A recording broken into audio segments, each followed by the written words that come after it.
Welcome to Flicks4Change 2021. My name's Andrew Steele, and for the past 5 years, we've been lucky enough to watch, program, and screen hundreds of short films created to make a better world. These films and their creators bravely strive to tell the unknown stories of the voiceless. They address hard truths and open a dialogue for these uncomfortable conversations. Conversations that are necessary if we're all to grow and evolve in unity.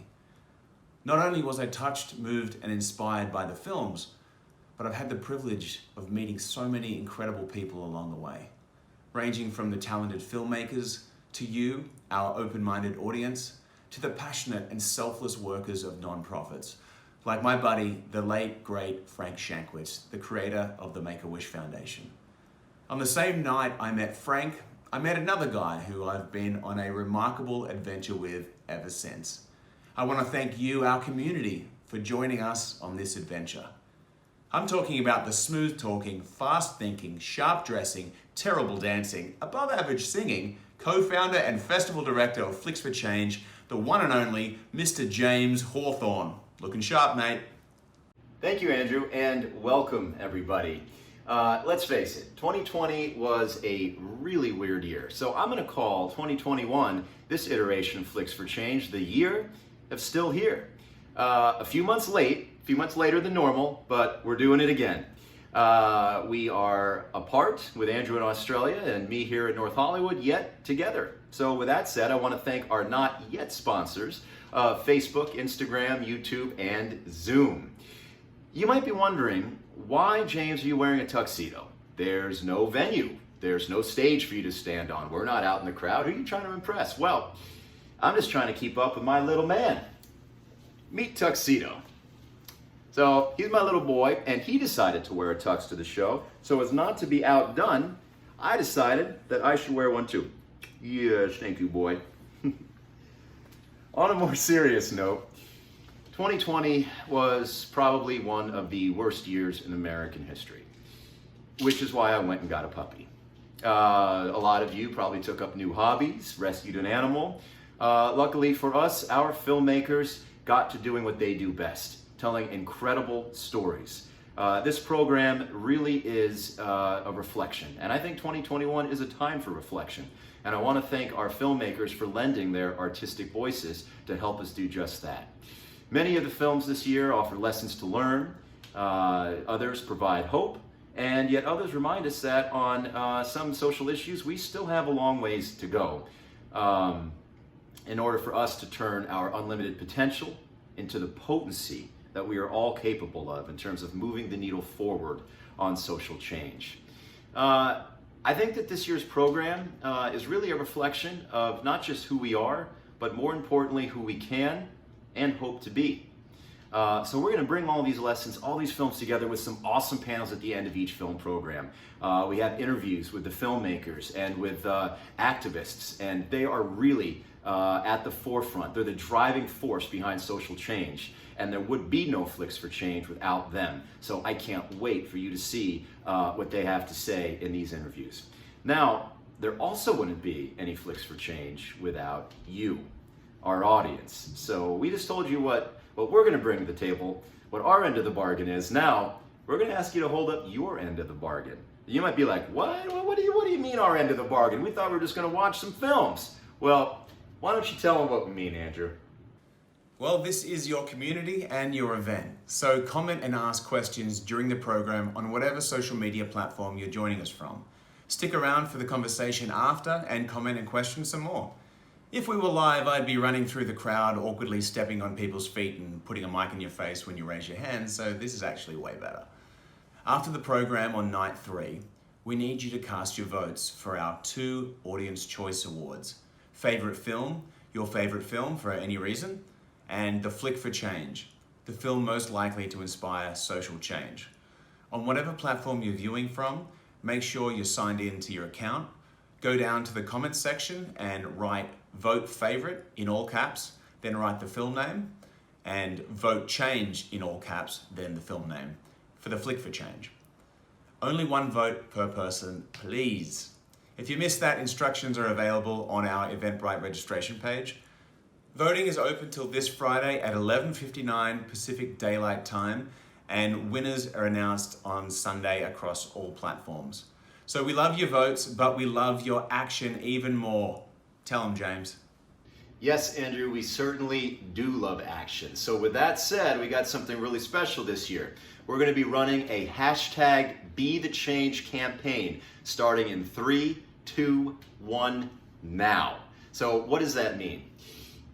See, films have this incredible power where they can move you into the momentum to act.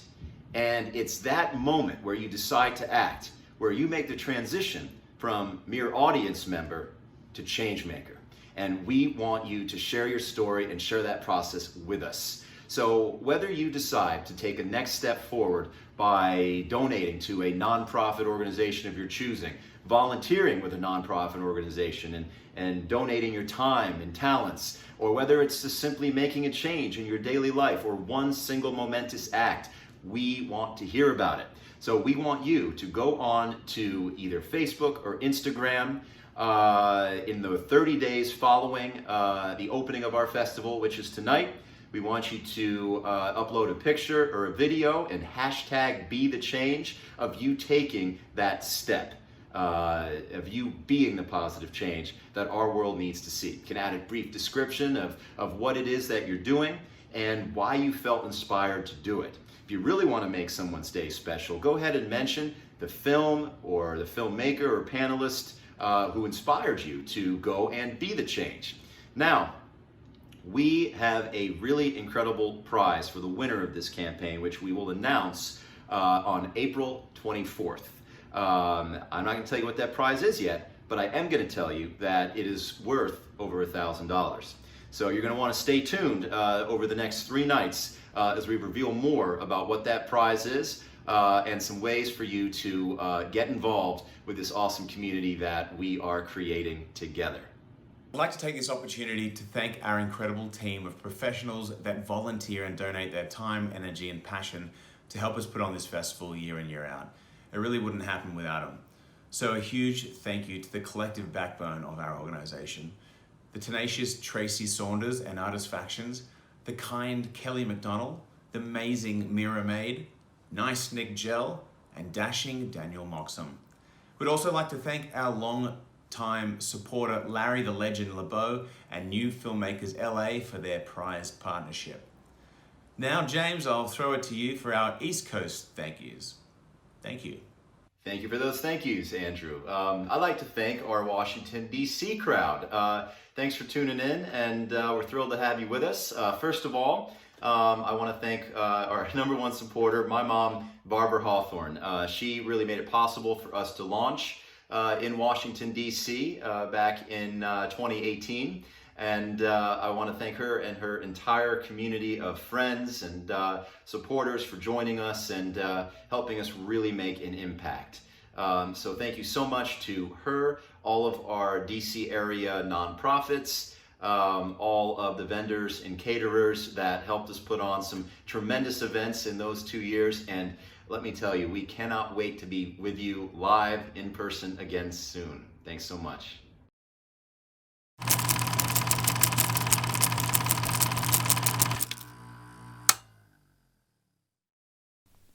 Growing up in Birmingham, Alabama in the 50s and 60s, I really wasn't surprised when Donald Trump grabbed power in the 2016 election. The next night, I grabbed my video camera and filmed a rally in downtown Oakland. The last scene in our mini documentary, Truth and Reconciliation, shows a young woman from that night with her fist in the air urging us to fight on, to be strong. 4 years later, 75 protests. I hope this story of my journey from the 50s and 60s Birmingham through 60s and 70s activism to 2020 and beyond inspires others. Hope you enjoy it.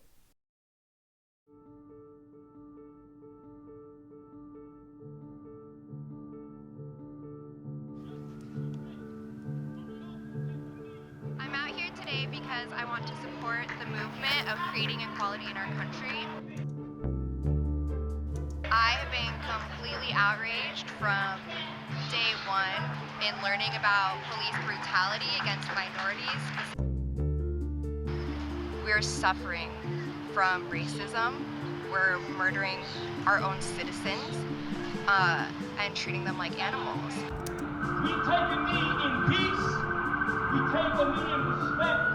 We take a knee in protesting the injustices we face. But we also take a knee. When people ask me, why are you out here? Who are you filming for? I say I'm really filming for myself. I'll be posting it on social media. But I'm filming for the community. I'm a community videographer.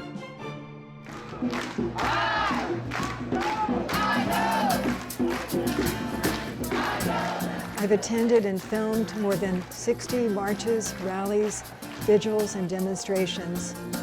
I wonder if I can ask you on camera why you're out here today. I think it's our responsibility to be on the front lines. Concerned about my granddaughter's future. My goal is really to grab the momentum, find the clips that tell the story, and add the B-roll on top, put it on YouTube, put it on Facebook, sometimes on Twitter.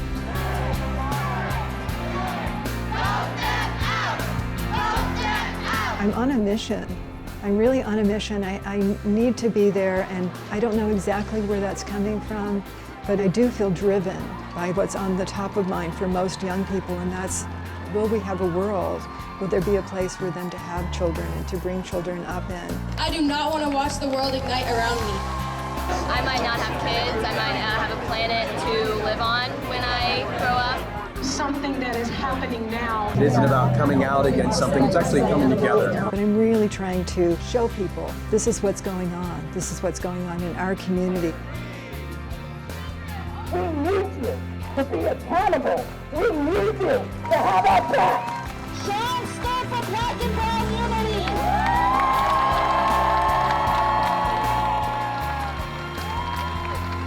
Let's try to work together on a real solution.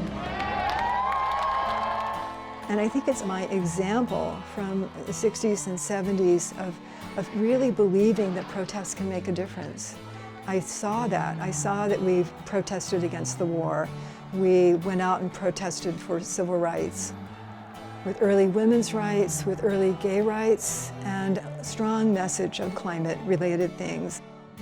It was a really enveloping environment. That energy of we could make a difference. Our voices were heard, and we did make a difference. I'm feeling that again. I'm feeling that again right now in this moment as people are out protesting climate problems that we're facing, police brutality and racism in our culture. And I feel like those things are intertwined. I'm here because I take my freedom of speech, my freedom of protest very seriously. I'm here, we demand that Congress do what they are supposed to do. I think the energy is immense, and I'm hoping that it will translate into political activism and voting. Really think about what that actually means. What it means is it is our duty to struggle. It is our duty to win. We are children and teenagers, but we refuse to be passive witnesses of history. We are change makers, and we won't sit and wait until we are old enough to vote. My full name is Lucille DeBondely Cox, Birmingham, Alabama, 1951. Our family, we weren't rich, but we lived in a very wealthy suburb. There were 6 children. I'm the oldest. That is me. I'm the baby. And that's my mother and father with 2 friends of theirs. And I just love this because it looks like a cigarette ad. It just captures the 50s. My father's company built swimming pools, so we had a swimming pool in the backyard. This is my father, and this is Uncle Richard, and this is my Uncle Pete. And they thought they were big shots, Frank Sinatra generation. I did it my way. I did grow up with privilege. I grew up with white skin. I grew up with enough. I grew up with the idea that I could go to college, that sort of 50s, 60s mentality of anything's possible. You can be an architect, you can be an astronaut, you can be a filmmaker, you can be a therapist, you might become the president. Well, as a woman, I might not have believed that I could become the president, but I felt a lot of possibility. We had an African-American woman came to our house and worked for our family every single day. She took the bus from the shanty town where she lived to our house so that my parents could go to parties. She would stay over and then cook Sunday lunch. She was the one that was really caring for our family in many ways. What was her name? Lula. Does she have a last name? I don't know her last name.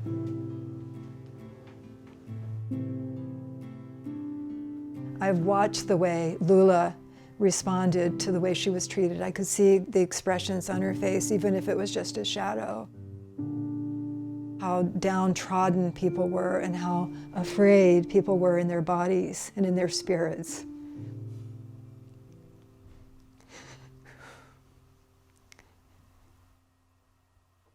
And this is something that I feel like I've carried with me from very, very, very young. A lot of it comes from being gay, from feeling like I was an alien, from feeling like I had to watch how was I being perceived, how was I being judged.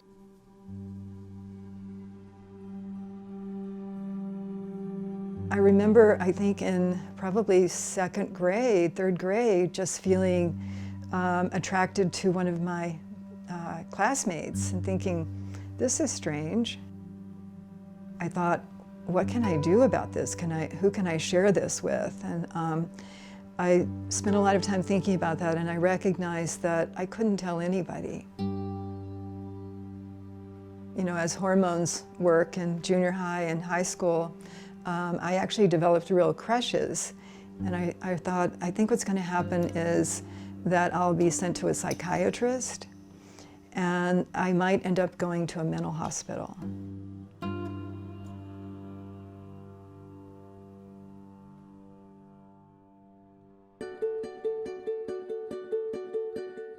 I have memories of going from our entirely white suburb to downtown Birmingham, which was segregated. I saw the water fountains, I saw the separate restrooms, but like most people in the US, we watched a lot of the civil rights movement on TV. Minority groups that have staged protests throughout the nation. This is a demonstration in Montgomery, Alabama, led by Dr. Martin Luther King. People being bombarded with water hoses or vicious dogs.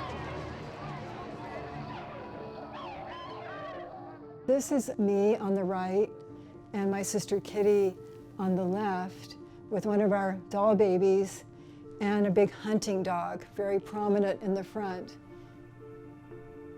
My grandfather was a really big hunter and he always had dogs. Very racist grandfather. They called him the Colonel and would use the N-word a lot. And he was a person that would oftentimes say they should all go back to where they came from, speaking of blacks in the South.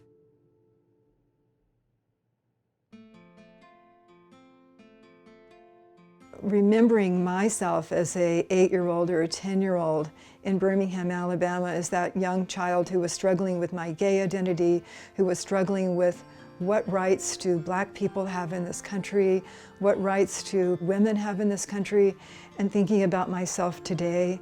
There's no way that I could have imagined that I would have a wonderful partner now, that I could be married in Northern California. And now as I'm heading towards 70, I've given myself permission to embrace that otherness, to feel like it's a strength.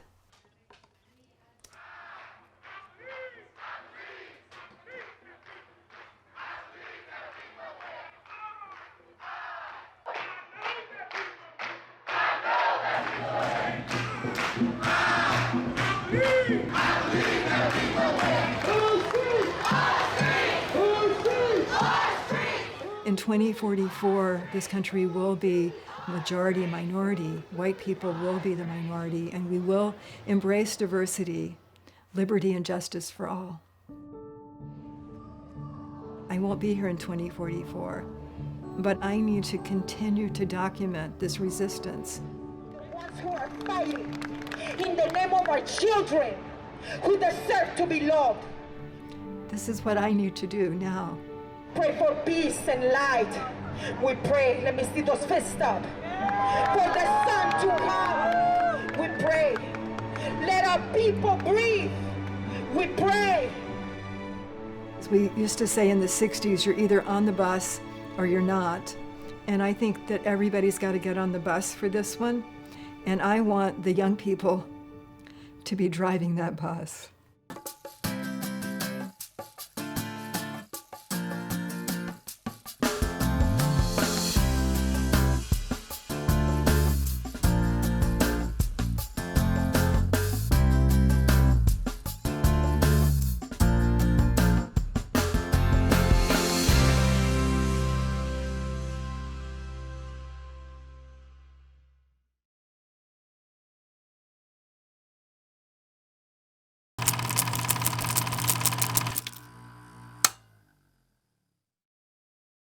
One of the main intentions behind creating Precursor was to take a snapshot of society today, specifically in America, and show what a conversation between two opposing sides could look like if both parties decided to listen. Precursor is about seeing beyond our point of view and trying to understand why are they coming from that other point of view. After what happened with George Floyd, we recognized that there were these two factions of people who were just yelling at each other, and nobody was listening to the middle. There was no voice for the middle. So we decided to make Precursor to hopefully bridge the gap of understanding.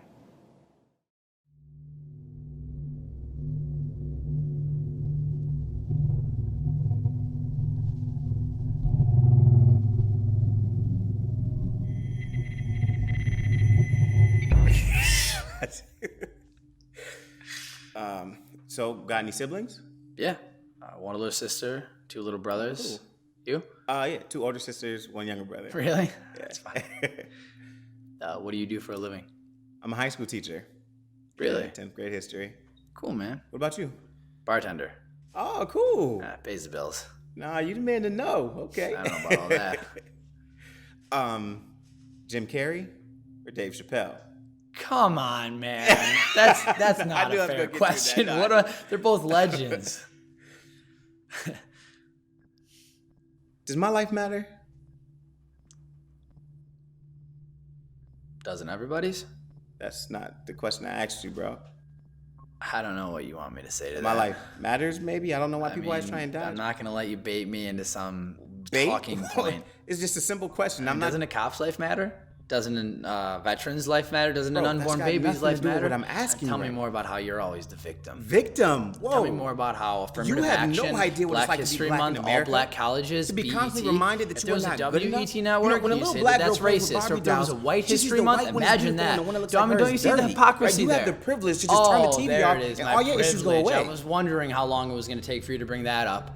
You know nothing about my life, bro. Who are you talking to? You think that all I know I've had is it your easy life. just because Everything I'm I learned white? in You think school that is I your haven't life. worked for Everything everything I that I see on have TV in is this your life. country? This You country have a exists choice. to You have to support take your responsibility life. for You yourself. don't know what Stop it's like blaming to other be people a for the child's things life that when they you get pulled don't over by have. the cops. It You is a wanna talk about choice to okay. start I selling have the drugs. It is a choice to either resist ignore arrest. these What happens after ignorant, that is that racist individual's fault. microaggressions I'm not and be going to the feel angry guilty for black my man, parents' success, or for my I can success. swallow my They pride, never owned deny slaves. myself I never to owned protect slaves. their You've white never fragility. been a And slave. you would never trade places with me.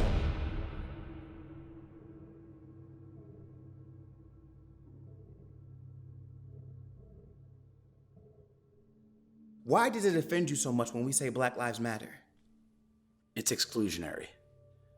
It says that your life is more important than mine. It just furthers the divide. Oh, so you see there's a divide. And you think everyone's life matters equally. So then you agree Black Lives Matter just as much as everybody else's. And if that's true, when we're telling you, through our experience, we're being mistreated, murdered, and targeted, when you say all lives matter as a retort, it feels like you're just trying to silence us. I'm not trying to silence anybody. I just think that it's hypocritical when in one breath you preach about protecting black lives, but then nobody's got anything to say about black on black crime, or the fact that white people are killed by cops at twice the rate of black people. It just doesn't fit your narrative, so you ignore it. Okay, judging by those stats and your experience, I can see why you think that. But if you dig a little bit deeper into those same stats, you will see that white people make up 76% of the population. Black people only 13. So per capita, Black people are killed 2.5 times more likely by cops.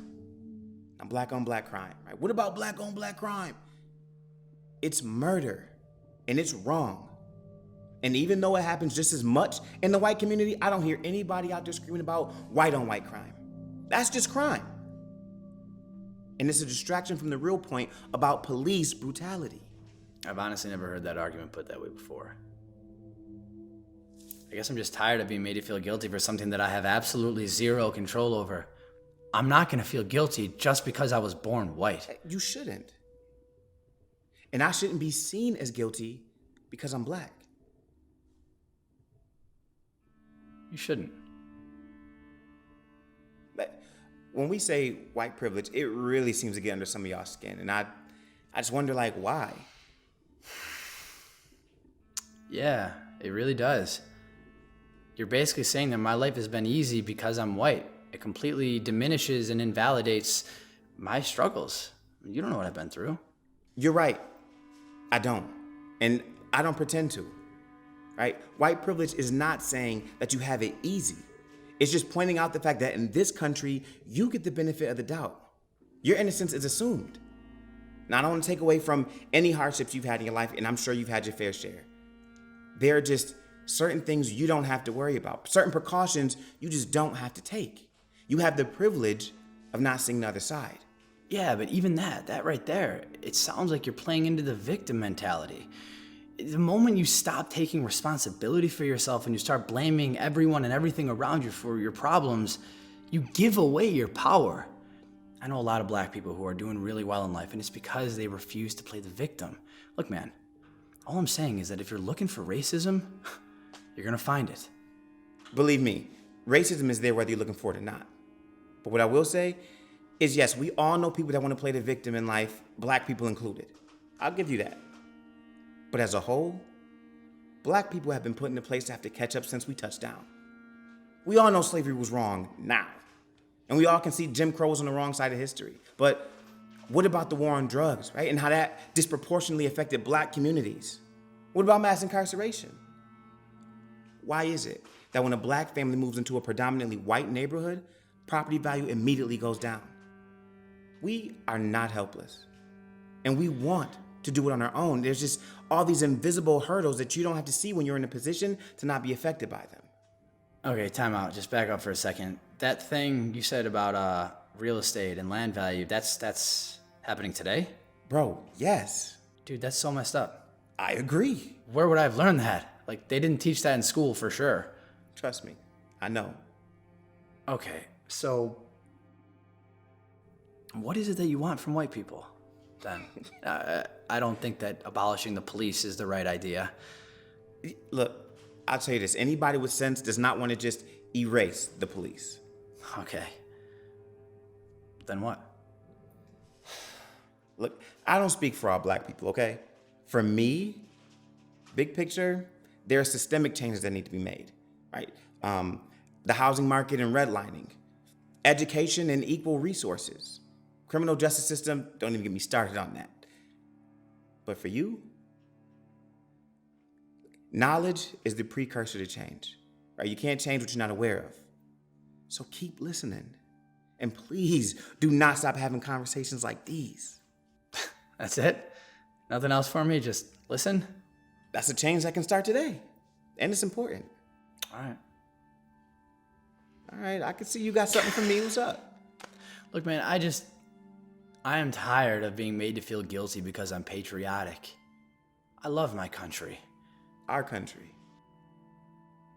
Our country.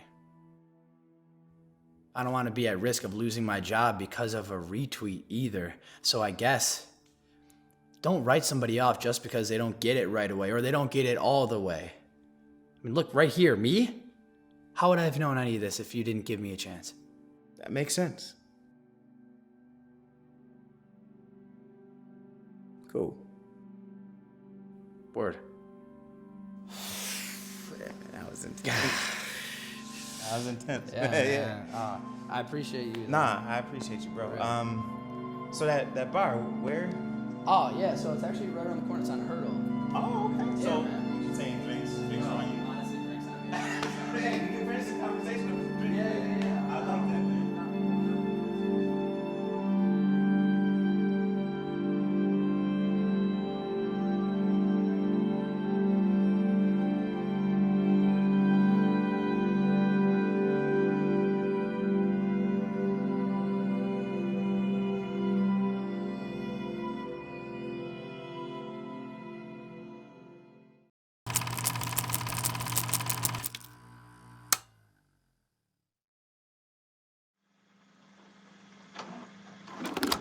My name is Dennis Perone, for the record.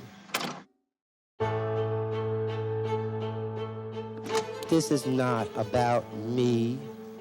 Rather, it is about the hundreds of thousands of people who are being denied a medicine for purely political reasons. In the middle of the war on drugs, with 15,000 people in jail for marijuana, I attempted to get marijuana to sick and dying people. I am convinced that marijuana is saving lives. Marijuana is an illegal drug under federal law, no matter what voters in California say. It's feared by the White House that they could literally open the door to the legalization of marijuana. Marijuana remains a dangerous drug. This is not medicine. This is a Cheech and Chong show.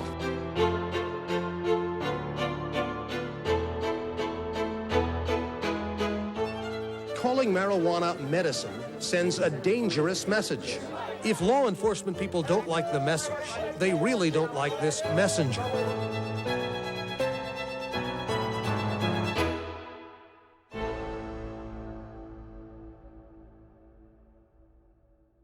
You can't overestimate his influence on this movement. I shudder to think where we would be if there had never been a Dennis.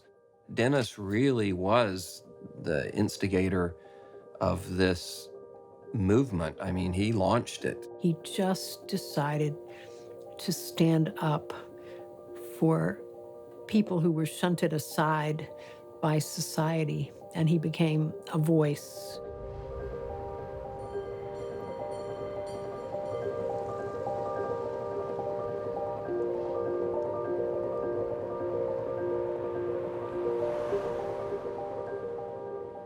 So much came out of this place. A lot came out of this in terms of marijuana activism. By the most passionate, brilliant people, organizing for a dream.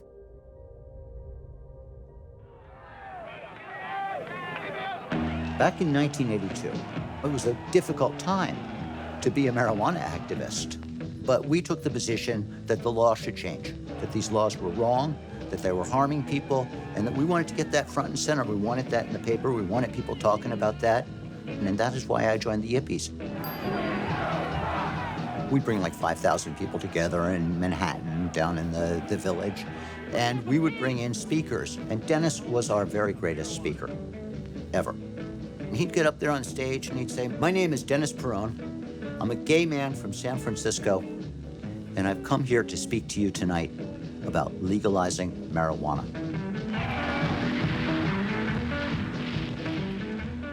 After the Vietnam War, Dennis had served 2 terms. It was 1971, I believe. Came back to Travis Air Force Base and came to San Francisco with a duffel bag, short hair. And in his duffel bag, he had several kilos of really great cannabis from Thailand. And he set up shop here in the heart of the Castro. My name is Dennis Perone, for those of you who don't know who I am. I just got busted in July. I ran the Big Top Pot supermarket over on Castro Street in San Francisco. It was a terrifying time in America. Imagine the entire cannabis scene completely underground at all times. If you were caught, you could lose your job, you could lose your children. I'll tell you, I'm tired of being busted. And for that purpose, what I've done is I have started an initiative in San Francisco in the form of a policy statement. It reads, "We, the people of San Francisco, demand that the district attorney, along with the chief of police, cease the prosecution and the arrest for people involved in the transfer, the cultivation, or personal use of marijuana."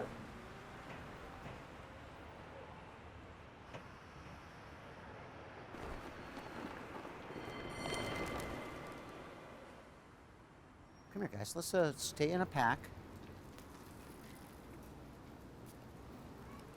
This has always been one of the most beautiful streets in San Francisco.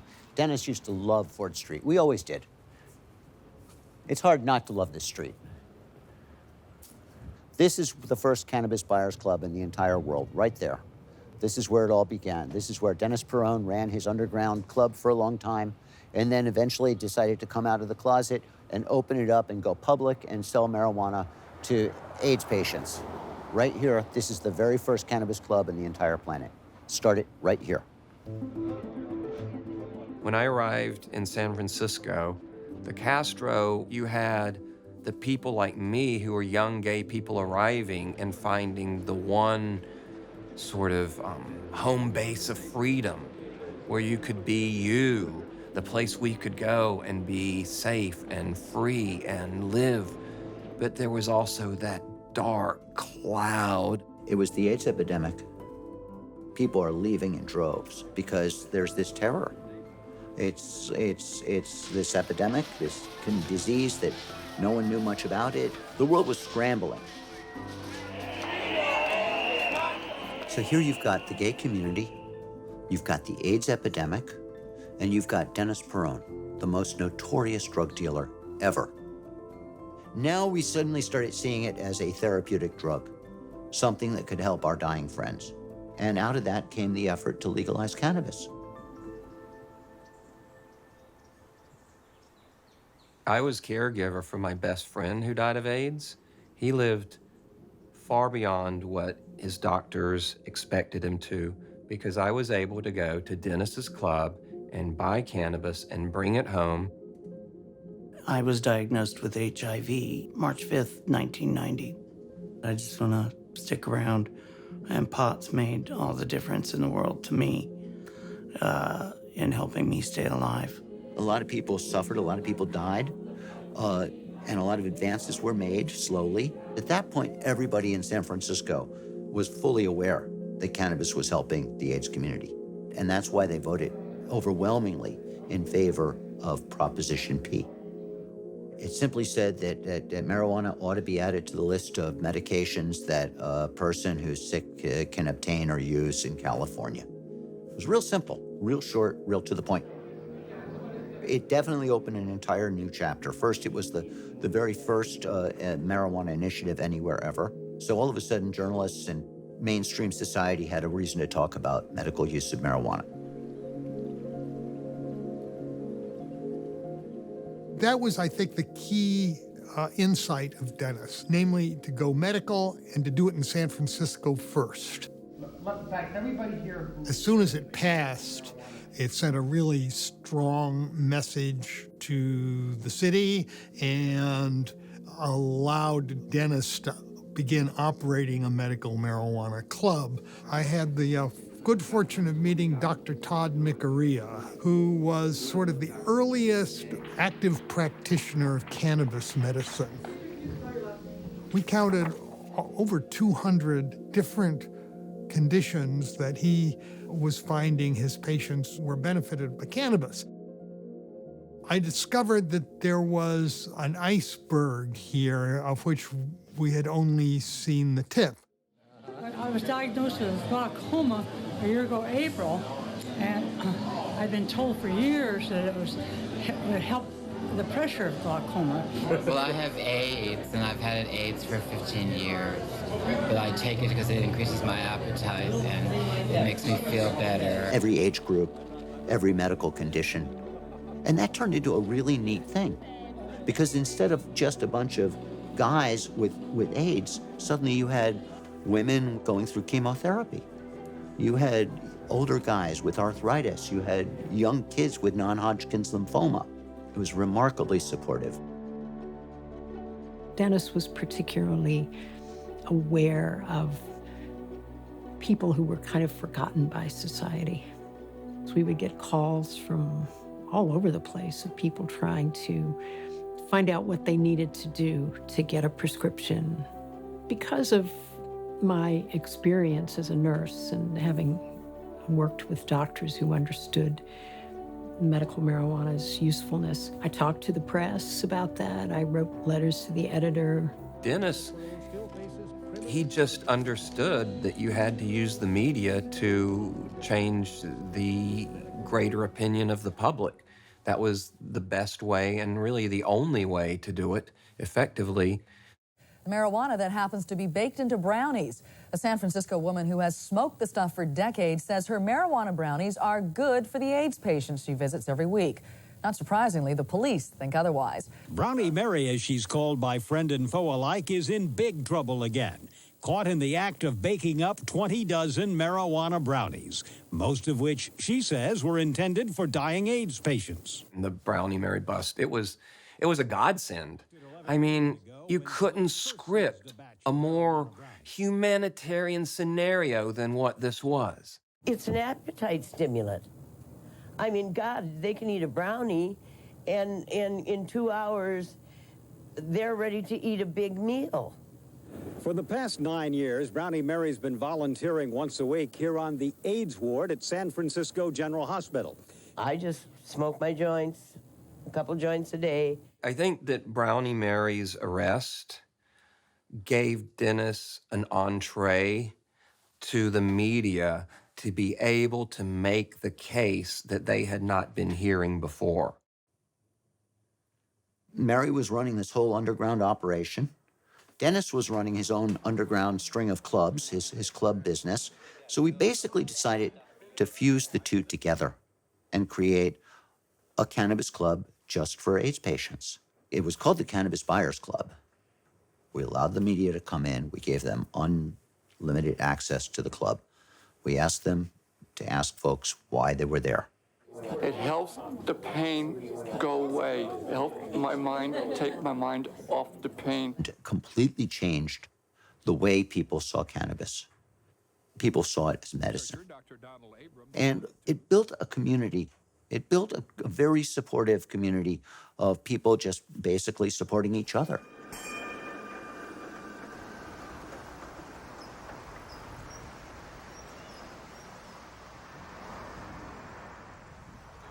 So the patients with AIDS and cancer and other serious illnesses who came to the Cannabis Club, they found they were able to access this medicine in a safe, clean environment for a known price. It was a time where there weren't many medications available for HIV. I was a bud tender, a lead bud tender. I'd open the bar, get bags ready, do the menu board for the menu of the day.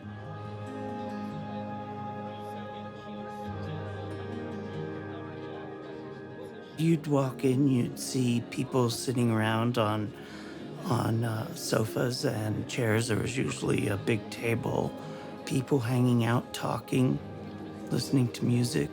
Most were in little groups, smoking pot, just having a good time. When I was first behind the bar, people were terrified to come in. They were afraid we were going to be shut down at any moment, that we'd be busted. And I'd have to remind them, this is a sanctuary. There were times Dennis said, it's okay to give it away or a little extra. It was like a family.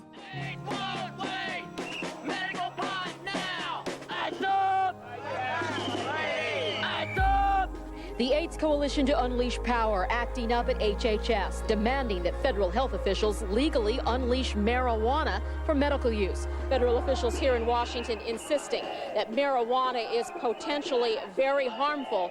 They're full of Now, this was a time when the government was claiming there's absolutely no medical use anywhere. 30% of the Californians just knew the government was totally wrong. The basic concept, legalizing personal use, cultivation, and possession, was what became Prop 215. We put two bills on the governor's desk, and both were vetoed. When it came to marijuana in particular, they were dragging their feet. They just were not accepting the big picture the way we saw it. And this is where the initiative comes in. This is exactly why we have the initiative for situations like that, where you've got to go to the people. So it was this very exciting moment where we could actually get on the ballot in 1996. So he turned a lot of the resources of the club over to people going out and getting signatures. But you really needed hundreds of thousands of signatures. So we did need big money to come in. We were failing miserably. Mary went out and made a special plea to the New York Times saying, I want to live to see this happen. I'm getting kind of old. I'm holding on to life in hopes that this initiative makes it and that we change the law. They wrote this wonderful article, and for whatever reason, in the middle of our campaign, George Soros made a decision to support us. He's one of the richest men on the earth. He hired the best signature gatherer in the state of California, and we made it. We ended up turning in 763,000 signatures. So they decided to stop us. Last August, state drug agents under Attorney General Dan Lundgren raided the Cannabis Buyers Club, shutting it down as a public nuisance.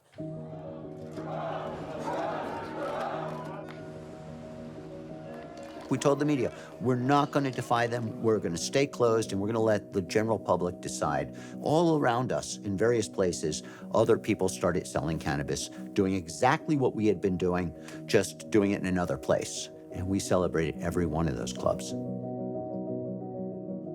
So Election Day, the media was staging out in front. And then at 8 o'clock, the polls close. And it doesn't matter what happens after that. You can show anything you want on TV after that. Nobody is going to change their vote.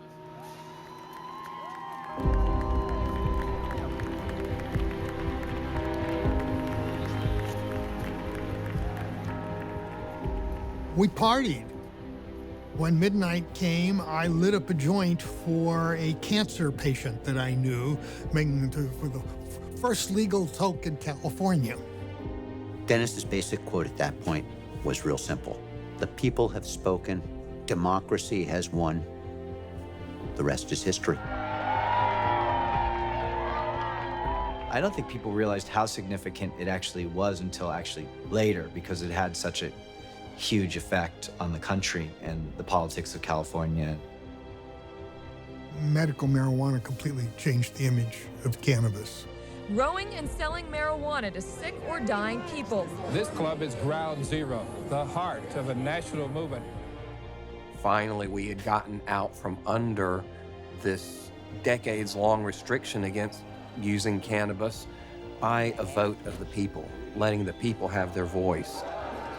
It triggered a lot of research. People started paying attention to marijuana as a medicine. Dennis is my hero. It was a high point in my life, is that I was a part of this movement. He stood up and he's put himself at risk. I mean, he was jailed and he was vilified. We changed everything. We completely altered the economics of pot, and we completely changed the social acceptability. He was brilliant. He was so sharp in terms of public relations and politics and the pressure point that a humanitarian approach could put on a political conundrum. How to hit a pressure point that would get the political response you wanted from your opposition. All of which came together to make him the guy that was able to galvanize us, fighting for a better world. The whole movement really owes him an incalculable debt. Obviously, federal law has to change. That will be the light at the end of the tunnel, and everything will be different then. You can't put the genie back in the bottle. This is only going to go forward. You can feel it. You can see it happening. It's everywhere. I see a much healthier society coming out of this, as people have the choice to use cannabis if they want to. Dennis Peron will always be remembered as the man who legalized cannabis. Period.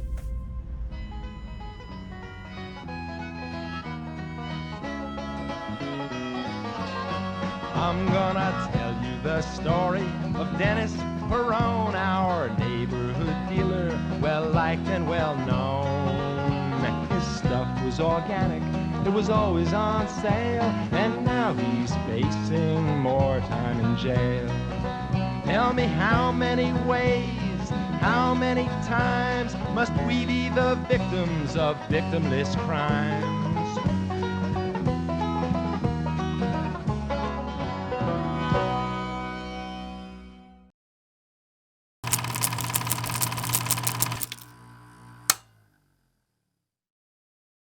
Hello, my name is Clarence Williams IV, and I'm the writer-director of We Can't Breathe.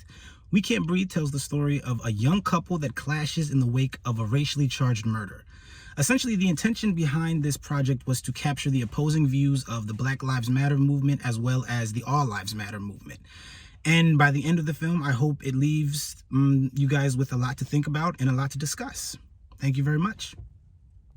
Goddamn knee off my neck! Get your goddamn knee off my neck! Get your goddamn knee off my neck! Get your goddamn knee off my neck! Get your goddamn knee off my neck! Get your goddamn knee off my neck! Get your goddamn knee off my neck! Get your goddamn knee off my neck! Get your goddamn knee off my neck! Get your goddamn knee off my neck! Get your goddamn knee off my neck! Get your goddamn knee off my neck! Get your goddamn knee off my neck! Get your goddamn I know. Because you keep saying the same thing. Cam and I are fine.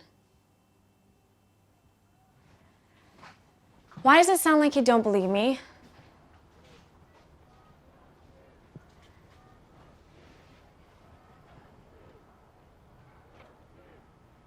We're fine. We won't. I'm not just saying that to get you off the phone. We won't. I love you too. I'll talk to you tomorrow. Okay, bye.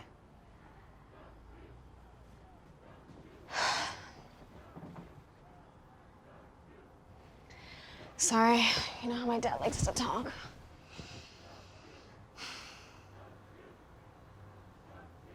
What's wrong? Kim. We should go. I thought we talked about this. No, you talked and I listened. And I thought you agreed. I was silent. I thought that was you agreeing with me. If I agreed with you, I would have said so. Look, my dad's been calling me every day since the world went to shit, okay? He doesn't want us to be part of the problem. Okay, so you think that the protesters are part of the problem and not the cops that are slaughtering us? Slaughtering? Try picking a different word. Like what? These are unfortunate tragedies. Unfortunate.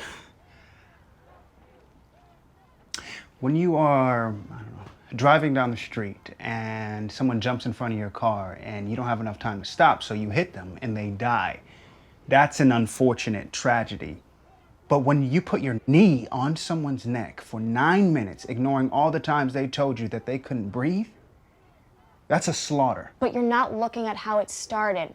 It didn't need to get to that point. Did you even watch the video? Did you? Nishan was angry before the cop even said anything. He was very calm, very respectful. He said, "Excuse me, sir, can I see your ID?" Okay, but police can only ask for your ID if there's a reasonable suspicion. At the time, there was reasonable suspicion. The woman said a man assaulted her. No. Don't try to exclude the racial element, all right? A white woman said she was assaulted by a black man, only to find out that she made the whole thing up. She was parked in a handicapped spot and she wasn't handicapped. And Nishan called her out on it, and she didn't like that very much, so she cried assault, and Nishan never even touched her. Well, the cop didn't know that, though. Because he didn't bother to ask. He didn't go and ask the white woman. He just went after the black man. I didn't have to talk to the cop like that. So, because he had a slick mouth, that excuses the murder of an innocent black man? Nishan Woods was not innocent. He was a drug dealer. He got arrested over 20 times. So because he was flawed, that means his life didn't matter? You're jumping. That's not what I'm saying. I'm just saying that the cop was doing his job. It isn't your job to suffocate another human being because you think they're guilty of a crime that didn't even happen. Officer Wilson and those other cops had 9 minutes to pacify the situation. Nishan kept resisting. Because he couldn't breathe. That's part of the bigger problem with black people. They don't know how to speak with law enforcement. You don't have to be aggressive or throw a temper tantrum because you have a prejudice against cops. Not all cops are evil. Yeah, not all cops are evil. But if it's your job to serve and protect, no cop should be evil.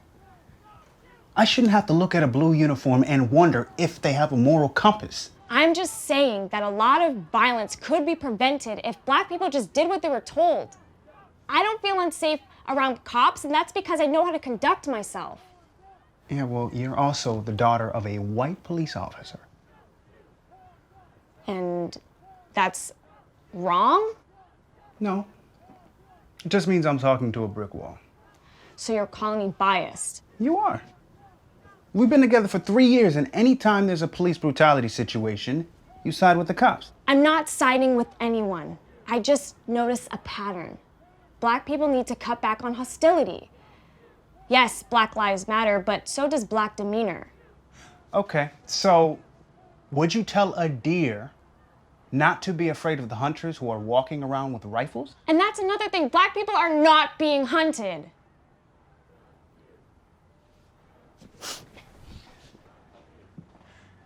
Have you ever had a cop draw their gun on you? You know I haven't. Well, I have. You know why? Because I was washing my car. I guess it looked stolen. Angie, I'm glad bad shit hasn't happened to you, but that doesn't mean that you can gaslight the rest of us. We live in a world where a black person can be killed for jogging, but a white guy who goes on a killing spree is captured alive by the cops and given a cold water bottle as he waits to be taken to the station. You don't think I want things to be better? No, you do. You just think it's all on black people to make the change. But what about these so-called trained police officers who believe that taking out your gun and killing an unarmed black man or black woman is the proper way to handle a conflict? So you think cops are not allowed to feel threatened? Not when they're strapped. Not when they're wearing a bulletproof vest. Look, Black lives matter, but all lives matter. Of course all lives matter, but all lives aren't at risk. I'm not saying I don't care about what's going on. I don't think anyone deserves to be killed, and I think black people have every right to feel upset. I'm just saying that I think they should go about it differently. You know, you keep saying they. You know you're black too, right?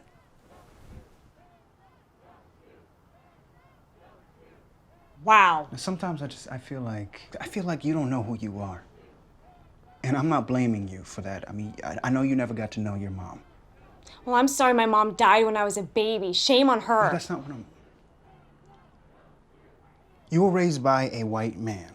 And I like your dad, all right? I really do. And I know he's not one of the bad cops, but he has no idea what it means to be black in America. And how could you if you've lived a sheltered life free of racism? What is with you in this who is blacker shit? So because I've never been called a nigger, that makes you blacker than me? Your viewpoint on race is influenced by someone who's never had to acknowledge their own race, or privilege for that matter. That's why you say a lot of ignorant shit. And so does your dad. Like what? There is not enough time in the world, Angie, but for one thing that comes to mind is the fact that your dad said protesters are part of the problem. You don't think looting and burning down your city is wrong? They're exploiting this national tragedy to make off with a free TV. Looters and rioters shouldn't be grouped in with protesters. Protesters aren't criminals. Looters and rioters, some of whom are paid police operatives, they're the criminals. I don't want to go downtown and steal shit. I don't want to hurt anybody. I just want to stand with everyone else who wants to put a stop to these senseless killings. But don't you see what's going on downtown? It's a war zone. I don't want anything to happen to you.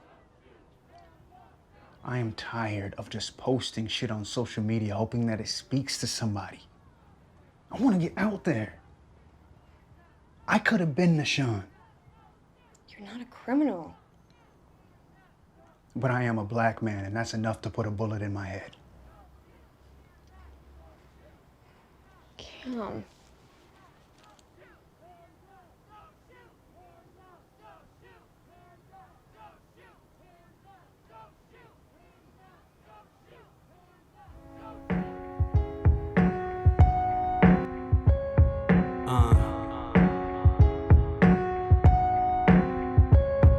That's America.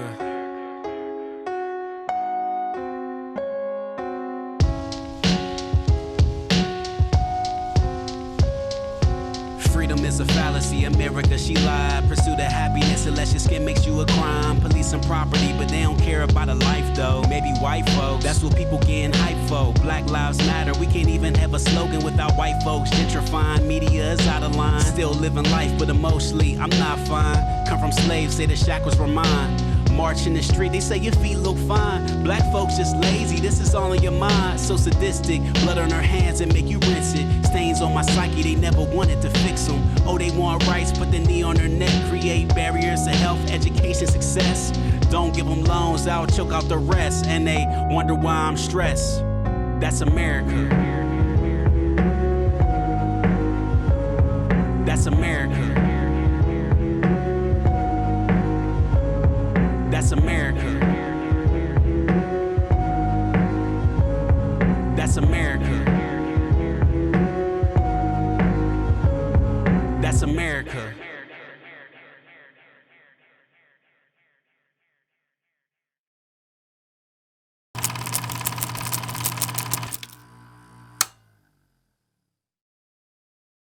Hi, my name is Hannah. I am the producer of a little short called Tribunal that you're about to watch at Flicks4Change.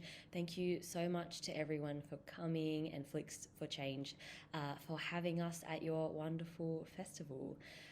This project was written by A.B. Morrison and directed by Mason Fleming, and without giving too much away, is about a harried interpreter in the face of an antagonistic trial, which is based on true life events we found during our research to develop this short film.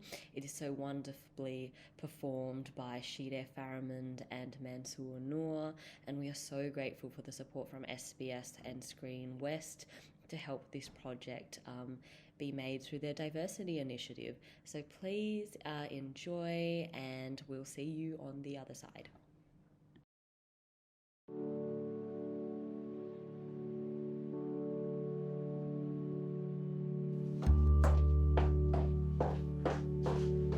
Baba, sabune.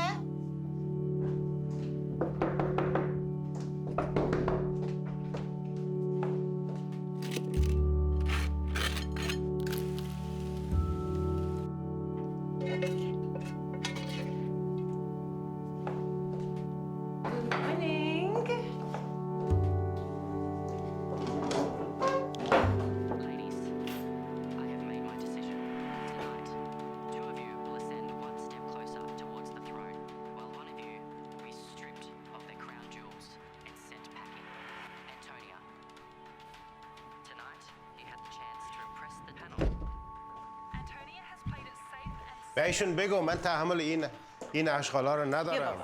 تمام شد. چای بخور. بگو به اینا. You know he doesn't like it It's when the you finale. watch. Just 5 minutes, please. بسه.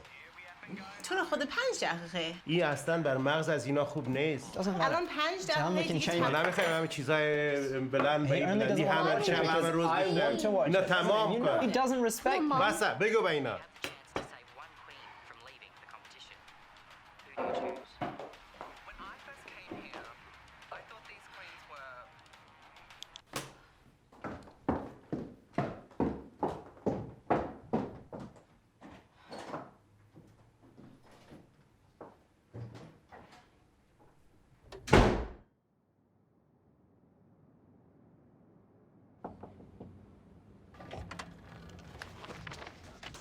Morning.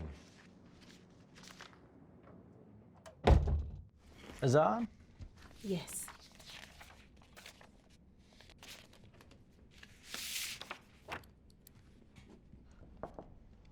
Hello. آقا جواد، اسم من آذره، من مترجم شما هستم.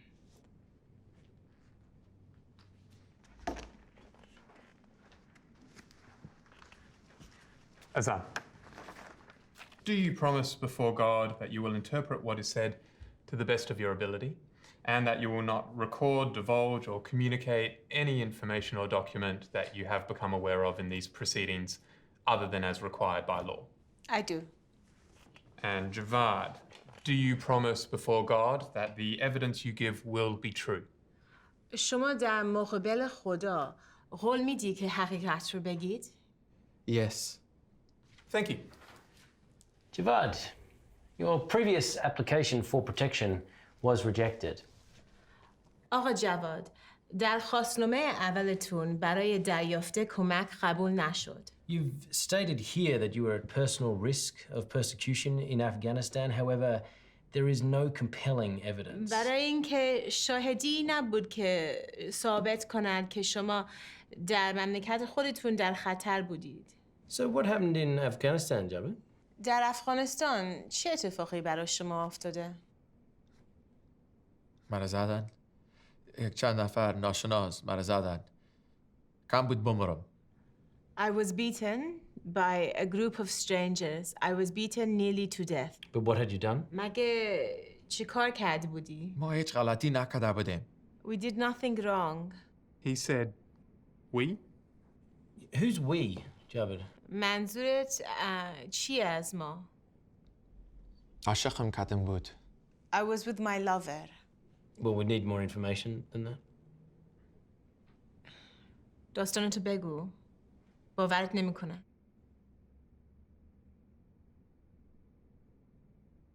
ما راه میرفتیم طرف خانه. We were walking to my فکر کردیم home. که تنها بودیم. We thought we were alone. خسته شده بودیم از پنهان I شدن was sick of hiding. و همدیگر را بوسیدیم. So we kissed.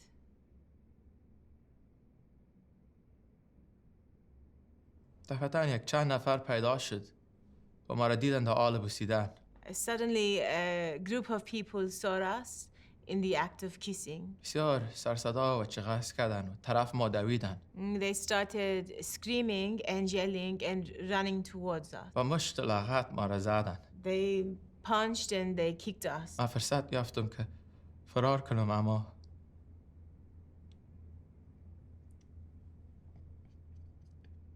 حمید نتانست.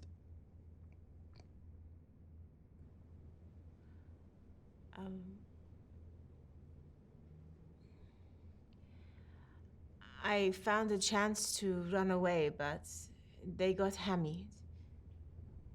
Hamid? Hamid? A man. So you're gay? پس شما هم جنسگرا هستی؟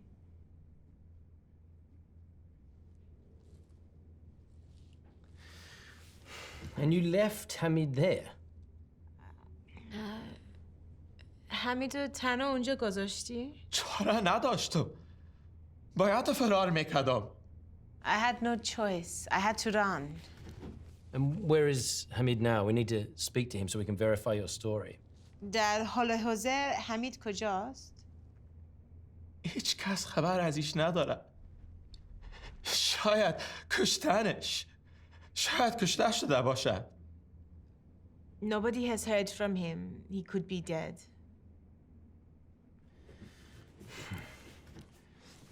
Do you have any family you can go to, Javad?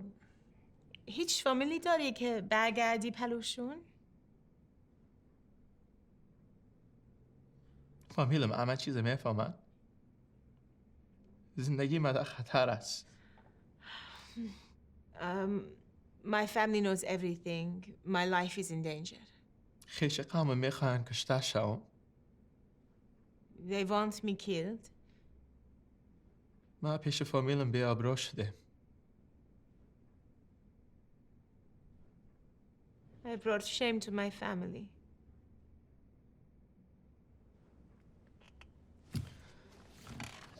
Look, so here's the thing, Javad. As it stands at the moment, there is no compelling evidence that you would be in danger if you returned home. جواد، شاهدی نیست که ثابت کند که شما در خطر هستی اگه برگردی به خونتون. You never mentioned that you were gay in your previous application. و به ما نگفتی که همجنس قرار بودی. You understand that we need to verify that what you are telling us is the truth. ما احتیاج داریم که بفهمیم که حقیقت رو میگی.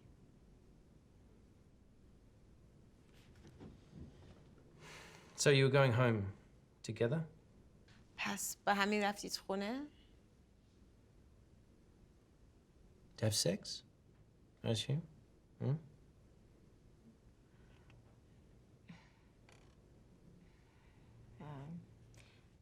حدس میزنم که میرفتید خونه که سکس داشته باشین.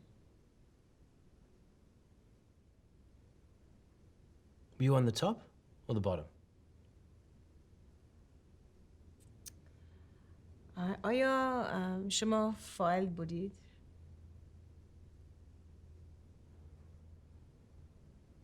Please answer the question. لطفاً جواب سوال رو بگید.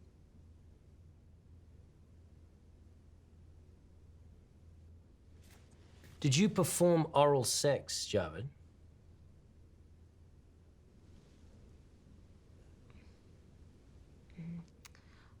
آیا شما سکس دهانی هم داشتی؟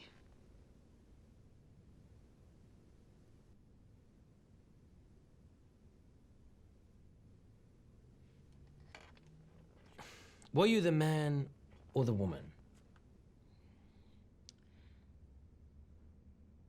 آیا شما مرد بودی یا زن؟ ما 2 نفر مرد بودیم. We were both men. What sort of pornography did you and Hamid watch? Hamid. You like to interpret only. Go on. چه نوع فیلم پورنوگرافی می‌دیدید؟ Okay, what about gay culture? Have you been to the Mardi Gras? از فرهنگ همجنسگرایی چی می‌دونی؟ هیچ وقت ماردیگرا بودی؟ He doesn't understand. Do you like Kylie Minogue? Yeah, RuPaul's Drag Race? از کایلی منوگ روپولز دراگ ریس میدونی؟ چی میگه؟ چیزی بگو. Please only interpret for the appellant. How do you expect us to believe you if you can't answer these simple questions? جواد چجوری ما میتونیم باورت کنیم اگه سوال آسون نمیتونی جواب بدی؟ What do you think of RuPaul's Drag Race? چی فکر میکنی راجع به روپولز دراگ ریس؟ I have a lot of these on today. Okay. I think we'll call that a day. Excuse me? Tell him, Azar. You are the interpreter, so interpret. جواد بعد یه چیزی بگی.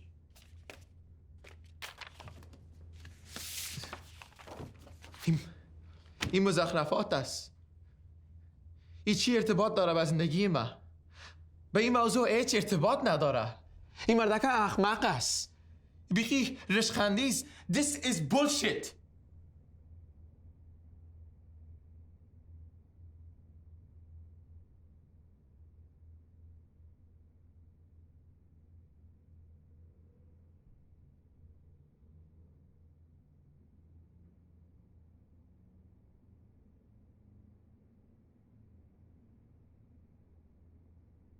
This is nonsense.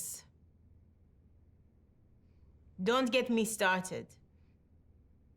My favorite queen was robbed of the crown. The judges were such idiots, they couldn't pick a winner if they tried. I want to be a fan of the show, but this is bullshit.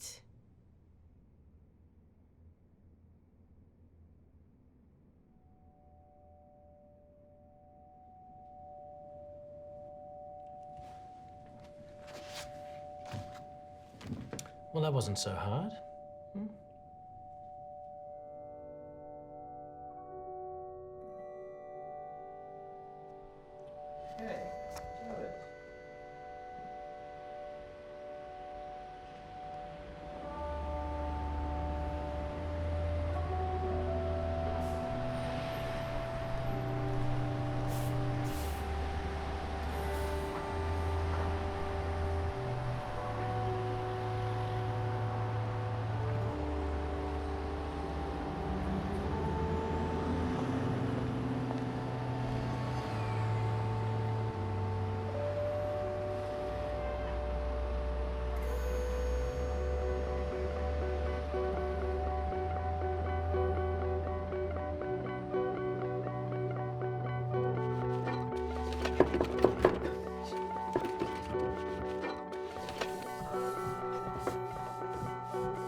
We hope you enjoyed our films from Flicks4Change 21, Program 1.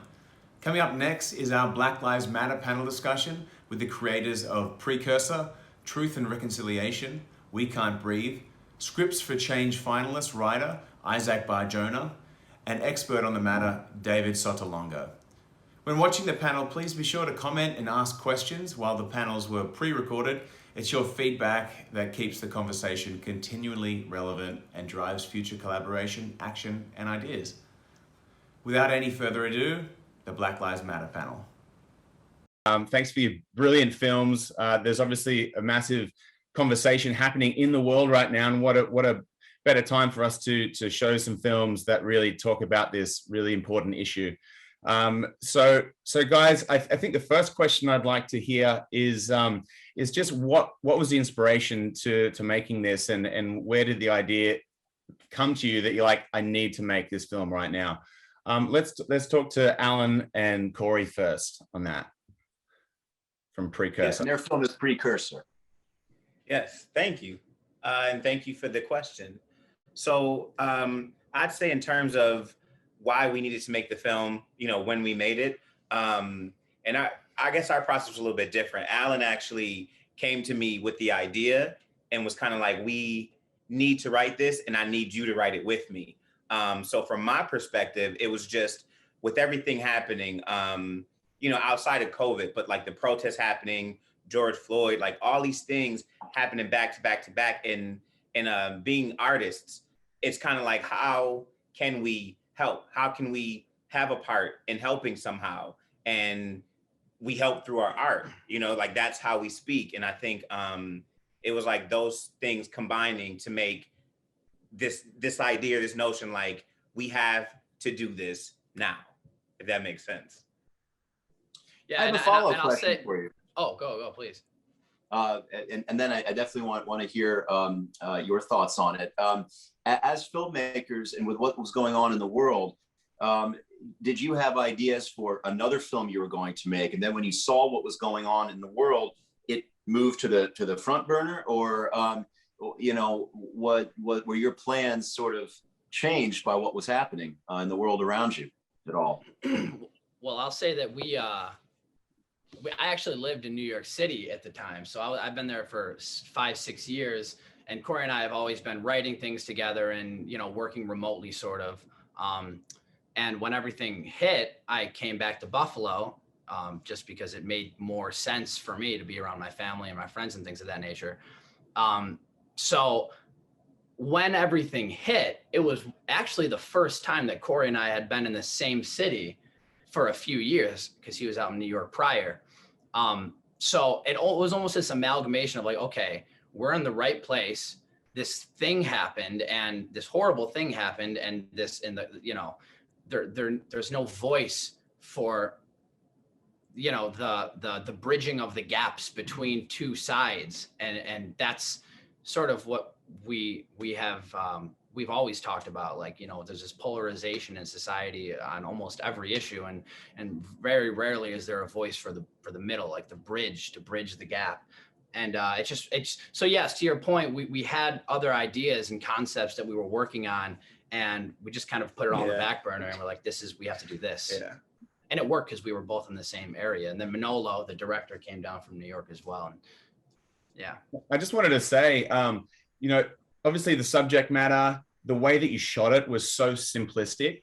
And I've seen so many of those conversations, whether it's about this or other stuff, just not work because either the writing's on the nose, or the acting is not great, or the direction is not delicate. But you guys really nailed it. Like each of the different points that you made, you weren't just saying the words that people kind of wanted to hear. It was kind of real characters struggling to see what they would say, and then they kind of they move forward, and that adds, and it wasn't just hearing okay, fine, that's my side, oh, this is my point, that's my point. It's kind of each time you said something, the other actor was affected, and then they learned something, and then they go, well, since I know that now, this other thing as well. And then you could see the two characters completely change through that and grow and learn and really accept each other. And that was just beautiful. That's what I loved about it. It was so perfectly done. So Can I say something to that? Yes. That's everything you wanted to say, right? That was all. Yeah. I'll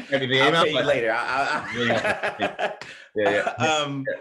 I mean, that is a huge compliment. So, you know, like to hear that from a viewer is like everything we wanted you to get from it. So it's like amazing to hear. And we did put like special importance on those things with making these characters. It was super important that we made them feel like actual people. And I think what happens a lot of times, which we wanted to avoid, was we know where we stand on this subject, right? We know how we feel. Black Lives Matter. I mean, it's a fact. They do. That's what it is. But you know, we didn't want to make it sound like, so we'll give all of our points and make all of these strong statements and things, and then have the other character kind of just live in it, right? Because that doesn't prove the point or get people from the other side to really feel like that was a conversation. It'll feel like, well, you didn't listen to my side, so why would I listen to your side? So it was a point to say both people, for some reason or another, feel like they are right or like they have a point, and we need both of those things to be heard for people to feel like, oh, my voice was expressed there, let me give this a shot. And if both of those things are heard, and in the end, you still feel like, maybe I can listen to you, maybe you do have a point, then that's where the growth comes from. So it's like, it's really amazing to hear you say those things and see what you know some people got from it, because it was like, that was so the point of it, to like have two different people having this conversation. And we decided before we even got into the writing of it, like, we have to do this right. Like, we have to dig deep on issues that a lot of people are uncomfortable talking about, right? Like, people are uncomfortable having these conversations for fear of being perceived as a racist or whatever. And like, some people need to have the conversation to figure out, you know, to actually learn from the other side, but there's just this fear involved. And so we wrote this meticulously. It was almost like performing operation. Like, everything, every word we chose had to be exactly in its place. Andrew, can I also add just a quick comment here, because this is very, very important, very, very important for the work that I do and we do in our company.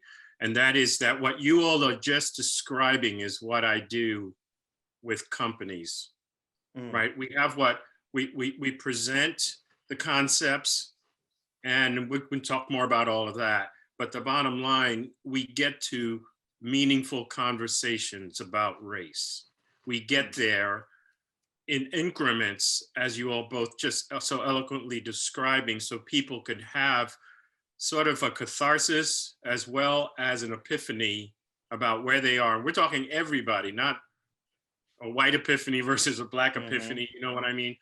And it always comes out as, wow, you know, and they kind of exhale and say, wow, because if you do it right, as you said, because it can go sideways if it's not done right, right? It's just, and I'm so glad that in different segments of our country, you in the arts arena, me working with corporations and the people I work with and others, that it's starting to have a groundswell that we're all kind of going down the same path, trying to get to the right outcome, which is that middle ground, as I think you guys are describing. So thank you. David, I have a follow-up question for you, because you actually beat me to the punch. I actually wanted to have you speak to a point that Alan and Corey made. Alan, you spoke about how not just opinions on the Black Lives Matter movement, what to do with, you know, police brutality, unfair police brutality, but everything seems so polarized in our country right now. David, what advice can you give, you know, our audience on how to bridge that gap? Alan and Corey talked about, you know, speaking from the middle and being that voice in the middle that says, well, okay, this, and what about that? What advice might you be able to give our audience to overcome this this current culture of polarization that we have, where people are often self-segregating, cancel culturing people that don't agree? What advice can you have to maybe try and reverse that trend and help people have more respect, understanding, and love for one another? One thing is there's a boldness associated with being empathetic, with being open and vulnerable, right? And so, but we have to start there. You know, if you look at me and you see what I look like and you hear what I sound like, you may not know that I was born in Cuba and I came here when I was 5 years old and dealt with double racism because of my culture and my race, right? So, but if you start learning about who I am, and I in turn pass the baton to you and say, okay, now you tell me about you. Okay, and I want to really listen. Active listening is really key here. Then you start getting there. I have a very good friend who's white, who's from Wisconsin, and he wrote a piece on LinkedIn and asked for my opinion on it, on white privilege, right? And he has just come to terms with certain things about himself, and I shared with the things that I had to come to terms with, you know, with my own life, and that's now, and we've been friends forever. But to answer your question, that is where it starts. But then there's a part two, which is how can we be allies to each other? How can we, you know, keep that going in different circles when we start hearing people, and you have to call folks out and say, whoa, you know, that's kind of biased, isn't it? Instead of allowing it to continue, because people will go into their camps anyway, right? Because they saw what Martin Luther King said, the most segregated time of the week is Sunday at church, right? Everybody stays within their tribe in that sense. So I hope I'm answering your question, but it's an evolution, and it starts with two people agreeing to be in a safe or brave space, as you described it, James, and agree to have you know, these tough conversations, these meaningful conversations, as we call it. Thank you, David. It sounds like the importance of genuine curiosity and wanting to learn, and the vulnerability of saying, you know what, I don't know. I do not have Black skin. I cannot know what it feels like to be you, to have people give me the shifty eyes when I'm entering my own apartment building. You know, why are you entering that building? I don't know what that feels like. So admitting what you don't know and then having genuine curiosity sounds very important. And then, as you said, David, that active listening, to have true respect for what the other person's saying. And even when they, you know, might answer a question or tell you something, what more can you learn? What more can you do to make sure you truly understand and not just take, you know, what that person says at just face value? What more can you learn from what they have given to you with their answer? Yeah, and James, and one final point on that, there's a good way to do that by asking for active listening, or demonstrating active listening is to ask a clarifying question on whatever they responded with, or just say, so let me understand what you're saying is blah, blah, blah. So the other person knows that you are actively listening. Very helpful, thank you. Andrew, did we want to prepare one of our director's statements to play before we go to Lee on Truth and Reconciliation? Sure thing, we can do that right now. My name is Clarence Williams IV, and I'm the writer-director of We Can't Breathe. So the inspiration behind We Can't Breathe came from the murder of George Floyd.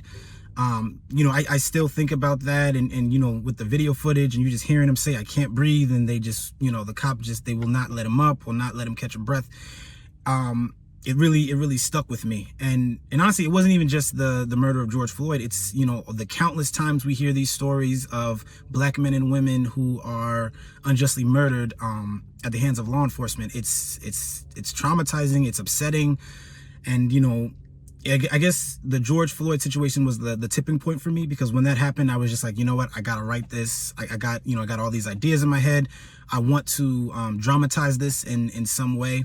And I think also it's just, you know, all this, they're the opposing views that you see all the time between All Lives Matter and Black Lives Matter. I think I really wanted to just take those two ideologies and kind of dramatize them. And, you know, at the end of the day, I was hoping to create a film that, you know, provokes thought, provokes discussion.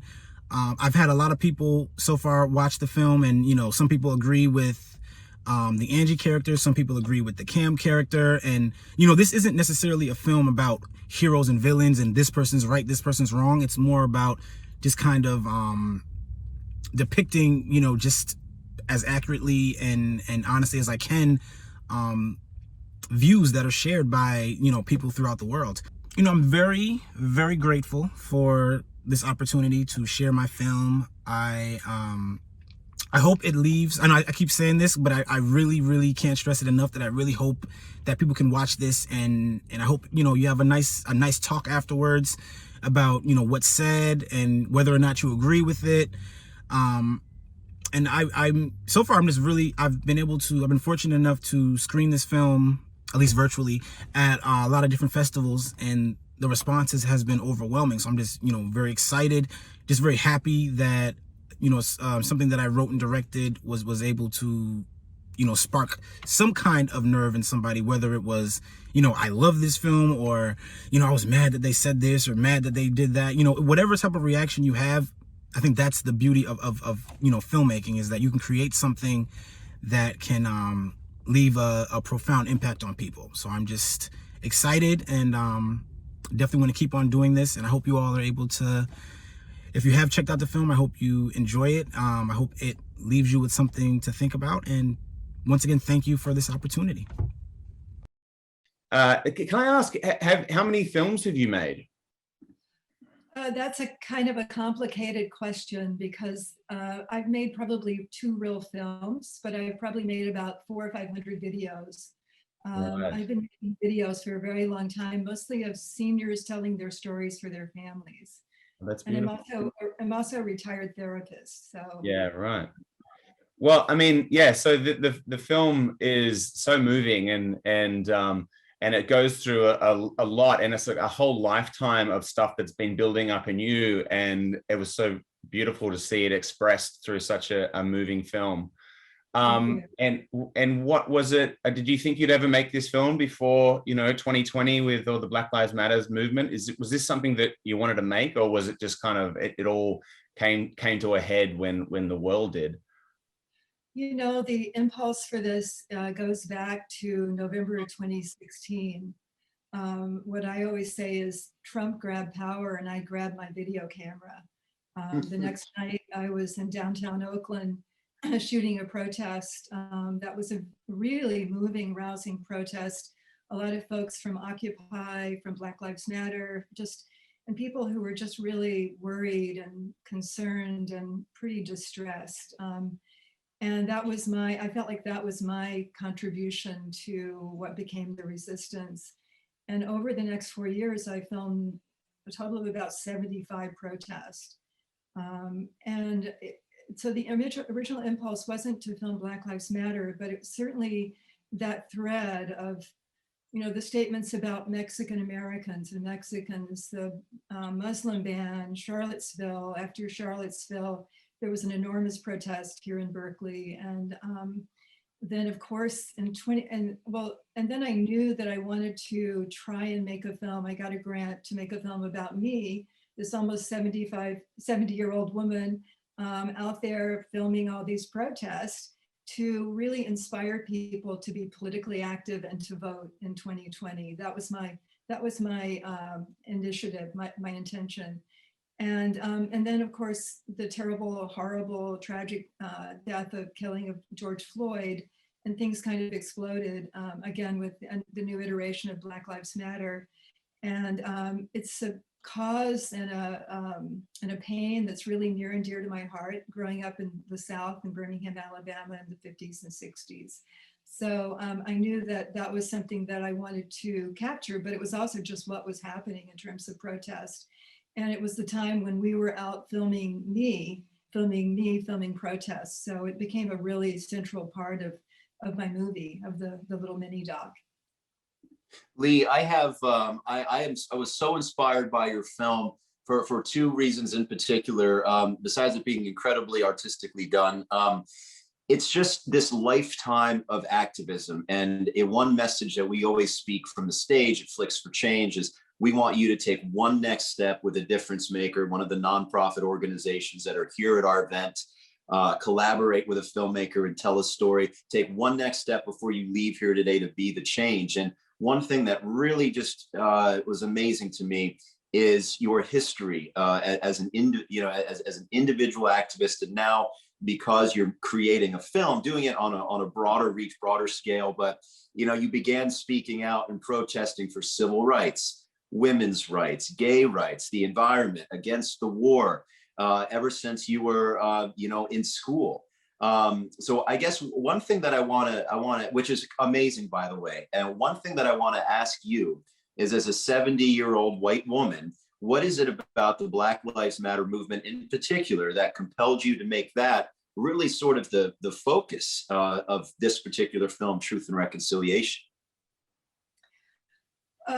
Well, that's a really complicated question to unpack. I think it does go back to my early years growing up in Birmingham, and seeing very up close the lives of Black people and the women who work for our family, and the hardships and the pain and the suffering and the discrimination, and also my own personal lens of growing up gay and feeling as an outsider, that unusual slant of also feeling kind of marginalized or othered.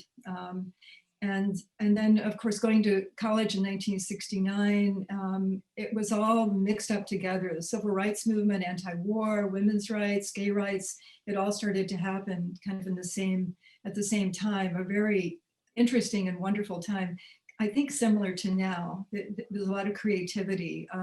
So the documentation of what's happening with Black people, the 2 steps forward and the 1 step backwards, police brutality, the hardships that people face every day. That's something that I really take my hat off to Alan and Corey and Clarence for their wonderful films. Those are not films that I could make because it's not my lived experience, but I do have a lot of empathy for people who are experiencing that. And I also understand to some extent my own white privilege and own that. Yeah. Thank you, Lee. I have one more question for you that I also want David to offer his thoughts on. And in the film, you mentioned that your grandfather was incredibly racist. And I think that a lot of people have to deal with family members that are, let's just face it, in the wrong with their antiquated, beliefs. How do we have those? I'd like to hear about your personal experience. Did you ever have those discussions with your grandfather, or did some of those beliefs trickle down to your parents? And how did you break from that? What were those conversations like? Maybe we can learn something from your personal experience with your family. And then I would like to ask David's advice on, what any of our audience members can do that might have racist family members that they need to have that talk with, because that can be a real pain point when someone you love is engaging in such hurtful vernacular and actions. It's such a hard question and timely question, James. I think we've all been struggling with it, especially over the last 4 years, how to have these difficult conversations across divides.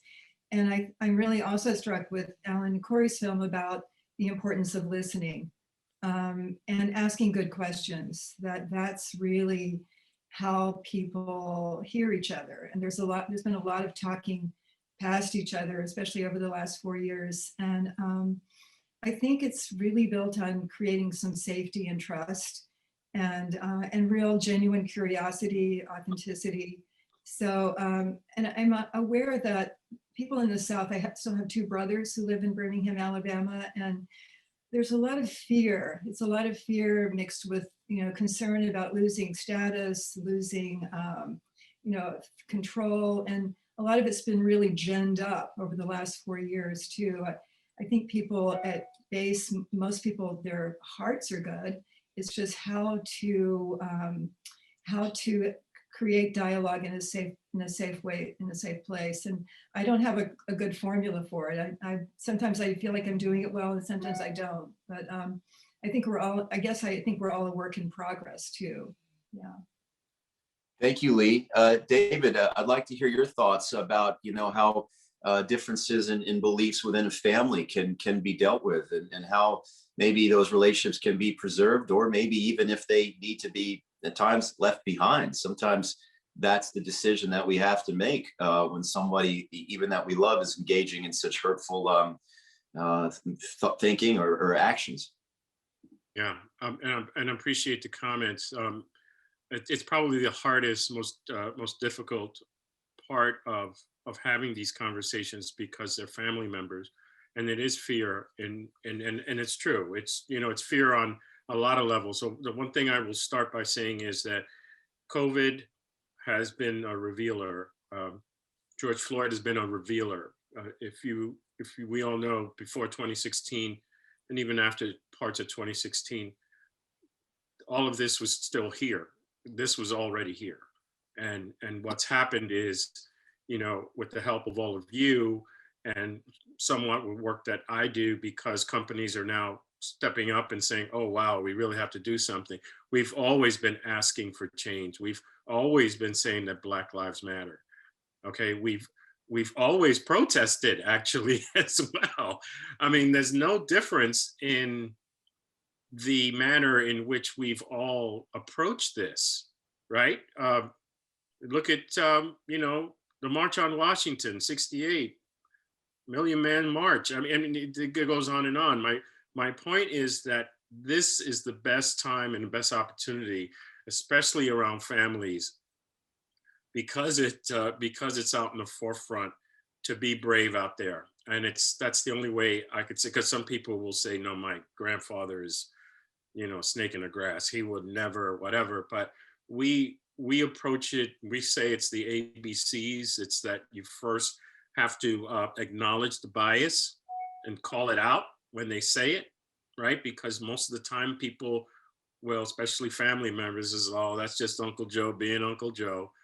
But no, it's an opportunity to say, no, that's not right. And then that's the B part of the ABCs, is to butt in, to say, hey, you know, no, that's not right. And then the C is really to correct it, you know, and to say, you know, what are we going to do differently? Now, if you think about that, and then you think about family members and on the way they are, and they're so entrenched, that takes a lot of courage, and it's tough to do. And yes, we all are a work in progress, because I have my biases as well, and it's brain science tells us that that's just the way we are. We're hardwired to make snap decisions because it's a survival mechanism. Okay, so in a lot of ways, you know, we have to acknowledge that and have some empathy for folks that have been so entrenched that they just don't know how to get out. But once you call folks on it, it's the beginning of that process of you know, being a work in progress. Thank you, David. Yes, Corey. Thank you. I just wanted to add on something to that, because though, like, everybody here is making like really great points, and it is just so amazing to hear. And when you're around like-minded people, even if that like-mindedness is just being open-minded or you know, listening and everything, like all these ideas are flushing through my head and everything. But I also just wanted to add that it does take a lot of courage to do something like that. And one thing that I've learned from Precursor is the amount of people who have felt comfortable enough to say that they have maybe not had a change of heart, but that they may be wrong in some ways, or that they may have not given the benefit of the doubt where they should have, or they may have not listened. And although the idea of talking to a parent or a cousin or an aunt or a grandparent and saying you're wrong is very intimidating, something more creative in a way of like, hey, watch this film real quick. What do you think about it, right? You know, like there are other ways to go around it, because when you hear something like that, like, I mean, you do need to call them out, and you do, like, these things are musts. In order to move forward, these things have to happen. And there are ways to make those things happen. So it might not be in a conversation where, you know, your parents never listen to you, so they won't listen to you now, or something like that. There are ways of doing things like that. Show them, you know, a different way, or show them, you know, a video and say, let's talk about it. You know what I mean? Like that is another outlet for it. And I just wanted to let that be known, like, when we talk about it, because even thinking of if I could do it, you know, at my house with my parents, it is a scary thought. It is. But you don't want that fear to stop you from doing it. So you can be creative, or you can think of other ways to address it. Not a, it doesn't have to be this straightforward, like my way or the highway, or like, what I mean, where there's ways around it. These things can happen. And if you want it to happen, there's a way that it can happen. And the other thing to remember is that as tough as it is to talk to your parents, you're somebody that they will listen to, whether they do it in the moment or whether it's upon reflection later on. If their kid said something, then that's going to resonate with them. Yeah, Andrew, to your point, and Corey, to yours. First, Corey, to yours. I love the idea of using art as the conversation starter. I mean, that's what we're here doing with this festival. We want to edutain people with great films that are entertaining, educational, and start a meaningful conversation that hopefully will continue. I think that's really great. And then, Andrew, what you said, the importance of family, I think that speaks to focusing on a broader scale, focusing on, well, what do we have in common? Before we dive right in to how are we different, what do we have in common? We all love our families. We love our kids. Even if your parent or grandparent is a racist, they love you probably, right? If they're a decent parent or grandparent. So if you can focus on that love and maybe start with, hey, grandma, grandpa, mom, dad, it really hurts me when you say these things, because I have friends that are wonderful people that are just, it hurts me because this, that, and the other. And it's really painful. It's hard for me to be around you when you talk about that. That's really tough, I think, for a parent or grandparent to hear, but to have that vulnerability and courage to maybe just tell them, how you feel and focus on the love. Know that there's that love there. And maybe that is your way in, as well to that really difficult conversation. Hey, before we go to... I was going to say, if we could throw to Isaac Jonah Barr's comment about right before we do that, I had one question for Alan and Corey that I really want to ask, because I meant to and I forgot to, and before we get too far away from your film, Precursor, how many takes? Because as our audience can recall, the dialogue is so, Aaron Sorkin would be drooling over how quick the repartee was, back and forth, back and forth, back and forth. And you talked about how meticulously each word was written. What I would like to know is, as artists, actors, how many takes did it take to get that done and out without it being you guys jumping all over each other? Because, I'm sitting here as a former filmmaker, current actor, and I think I can't imagine trying to act in that or direct it or shoot it. How many takes? Well, I think that through the writing process, because it was so difficult and because it was just a lot of conversations and choosing the right words, we just rehearsed. It was so well rehearsed that by the time we got onto set, we weren't really stumbling over lines. Like, there were really no instances of us actually tripping over lines or having to go back and we kind of just, I want to say we did each person 3 times, like just straight on 3 times. And then did the coverage from the 2 shot, but we really didn't do a ton of takes. I really don't think we did. But I think that just came from us having have been the writers. Like, we were also the writers. We also performed it, and it was the content that they were our voices, really. I do believe that the one thing is, like, the comfort level we had. If we were 2 actors that didn't know each other coming in, if this was like a guy I didn't know and I was doing this wrong, he was doing that, like, it could add a lot more difficulty to, but like you said, because we both wrote it and we had all those hard conversations with each other when we were writing it, and we had those debates while we were writing it, we knew that the final piece we had was what we wanted to say. So we were like fully sure that this is like, we're saying the right thing. I don't have to second guess it. But I'll be a little vulnerable right now. And I will say that at one point, there a few times we did take extra takes. And one of the times in the middle of saying all of this stuff, I just got real internal, and I kind of internalized it, and I got super emotional. And for better or worse, like, I had a bit of a breakdown on set while, in the middle of the lines, because doing this all day, saying this stuff all day, and having that conversation, that argument, there was a point where I really just listened to myself. And when that happened, something, like, I don't know, it was just a weight on me or something, just like, it took me out for a little bit, and like, Alan was there, Our friend Adam was there, who was on it, the DP or the AD, Manolo. They were all very super supportive, and Manolo was like, hey, we got to take, we don't got to do it again. I was like, no, I can do it. You just got to give me a second. But I think in those kind of moments, it was things like that would cause another take, as opposed to like, you stepping on my line, man. I can't, you know, like we flowed with that. But things where it got emotional were probably where it took the most time or the extra time. Yeah, I can only imagine. I mean, in a regular day on shoot, it's draining. But then when this has been draining your whole entire life, and then you've got an opportunity to say it the right way to get your message across, you know, I mean, clearly you guys are, you know, ready to shoot and tell stories. I can see the tripod ready to go in the back corner of your shot there. Yeah, keep it out. Yeah, this is good. Roll, let it roll. Oh, that's great, guys. Well, I do want to throw it over to Isaac Jonah Barr, who's one of our filmmakers, he's one of our Scripts for Change contestants. He's a finalist for that. So Scripts for Change is a script writing competition that we're running. And because we definitely want to find the voices and help them produce their films. So I'm going to share my screen now with Isaac's statement as the writer. And let me just get that onto big screen. Here we go. And here is Isaac Jonah Barr. What's going on? Isaac Barr Jonah, talking about the script from all angles. The way it came to pass was, it was right after like Ferguson.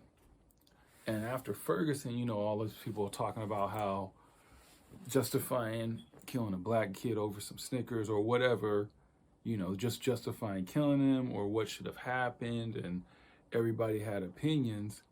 And for me, it was like, they've been killing us for years. What's new? Only thing new is camera phones, and that's old. Ferguson's not the first time. Fruitvale is a movie Michael B. Jordan did, because that happened way back then. So for me, I wasn't like, oh man, look what happened. I was like, they've been doing this. And then they started barraging the TV with a lot of police killing black people. It was like every 5 seconds you were seeing a shooting back then. You know, this is like 2014. And I'm like, man, you know, a lot of people are doing a lot of talking, and you got a lot of privileged people as well as not privileged people. You have like, it was both sides, where it was, you know, giving your opinion when you don't know anything about that life, and then people who just think everybody's out to get them. And I grew up in Paramount, Compton. You know what I mean? I was in Compton and in LA. I'm talking about my father's gas station, Easy-E, lived down the street. So I would see Ren, Yella come to the gas station, Dre, Cube, and then I'd go to LA and I'd see them getting pulled over by cops, literally driving down Crenshaw Boulevard, and I saw them getting pulled over by cops. So for me, this is nothing. And when all that started going down, I just came up with this, the story came to me of just, because I have a friend who's actually white and a cop. So I know what it is to have people look at you a certain way, but they don't know where you come from, and I know he does too. So when I started writing the script, it was like, you know, showing you're not just killing a human, you're killing their whole life, their whole family. There's a daughter, there's a, you know, son, there's a mother. Everybody's going through something. It's not just a black man you're killing other people. And what if the other people attached to them are white? Now you're not just killing a black person, you're killing someone, a part of somebody that's white's life. So if you're doing it out of a racial thing, you're affecting your own people killing this guy. So I wanted to show that it's not just one person, it's a lot of people, and there's all types of different angles to look at. Every cop isn't bad. Every cop isn't good, but every cop isn't bad. And every black person isn't a gang member, you know, and every mother that has a black kid has something they're going through. And I think when you don't want to come from everyone's perspective, it's very hard for you to get perspective. So that's why From All Angles is showing everybody's perspective and different perspectives, so you can see this is bigger than just a one-word answer. All right, beautiful. And before we do go into this next one, I would like to, there is one more quick share from Clarence that I'd like to put in, and that's just right here. So I think what everyone can do to help the issue of, racism is, fortunately, in my opinion, it's not something that's going to end, but I think it is something that we can try to combat. And I think it's just by acknowledging that racism is a thing, that it is out there, acknowledging that, there's really no way to blame a victim, somebody that, they're shot in the back, or they're, a knee is put on their neck for 8 minutes, 9 minutes, and then to say, oh well, they deserved it, or they had it coming, or they shouldn't have done this. I think just acknowledging that an atrocity has been committed, I think that's a way to help this issue. Acknowledging that there are, there is privilege out there for people whose skin tone, is lighter. These things are out there, and then, it's unfortunate, it's sad, but this is the world that we're living in. So I think just not turning a blind eye to these subjects and these issues, and being a part of and I guess just a way to be a part of the solution is just acknowledging that while we are all different, physically, we are still all human beings, and we all deserve to be treated with the same amount of dignity and respect as everyone else. Like, no one is better than, nobody is better than the other person. We're all equal. We all have the right to live, to be happy, and to pursue our dreams. And I think it just starts there, just having that compassion. Beautiful. All right, James, if you want to ask that question of David. I do. So David, if you have any thoughts on those last two statements, I would love to hear those. But then what I wanted to ask you about is, earlier you talked about the brain science behind, what's happening, behind the Black Lives Matter movement, behind, these police brutalities. And I think it's important. I know it's a very complicated topic, but I think it's important for our audience to really understand about unconscious bias, that we all have it. Even if we've never explicitly said or done something racist in our lives, this unconscious bias can cause us to act less than, to not act with, to really treat each other equally. What is a simple way for our audience to understand that the enemy is maybe not just racism, but human nature itself, because of our nature to make snap decisions in our brain as a survival mechanism? How do we counter that? How do we overcome the limits of our brain and our brain's evolution to do better and to not fall victim to unconscious bias? So that's one closing remark or closing morsel I would really like to leave our audience with, so that it's something actionable that they can take into their everyday lives and combat this phenomenon of unconscious bias. Yeah, well, that's actually the good news about all of this. And in the last two comments were quite telling, and because of it. And that is that, especially that all angles, I really identified with the way that description was. I'd love to read that script. And that is because we make snap judgments, and they are as a way from evolutionary for us to survive, to be able to say, that's good, and that's okay to go in this direction, and that's bad because that's danger and I may die. And that's intrinsic in our brain. The good news is that we can train our brains to spot that, understand that it is something that is not quite rational, to use that word, and then fix it and stop. And it takes time, but there's ways of doing it. Okay, I grew up in a Puerto Rican neighborhood, and I was Cuban, and I was taught that I was better than the Puerto Rican folks that I was going to school with. I had to relearn that later. And my parents, just like all the other parents, want to do their best for kids, and they mean well. But my point is that you have to stop and consciously say, that is not right. And that's all of us. That's all of us. So, but it's proven, okay, there is data that shows that when that changes, people are actually, they use corporations as a marker. But consider this, is that companies that are more inclusive are more productive because people are engaged and they get beyond who they are and more about the mission for the organization. Now think about that in a societal way. If people go beyond what they think is their thing and more about what can we do together, whatever that activity is, that they get better because they're engaged, because they will do what we call discretionary effort. Well, they will do more than they need to because they want to. When we get to that, it's kind of utopian in a way, but the data shows that when people do that, it's from a monetary perspective, companies do better. And I think that we can translate that to society as well. That's why I'm passionate about the work that I do.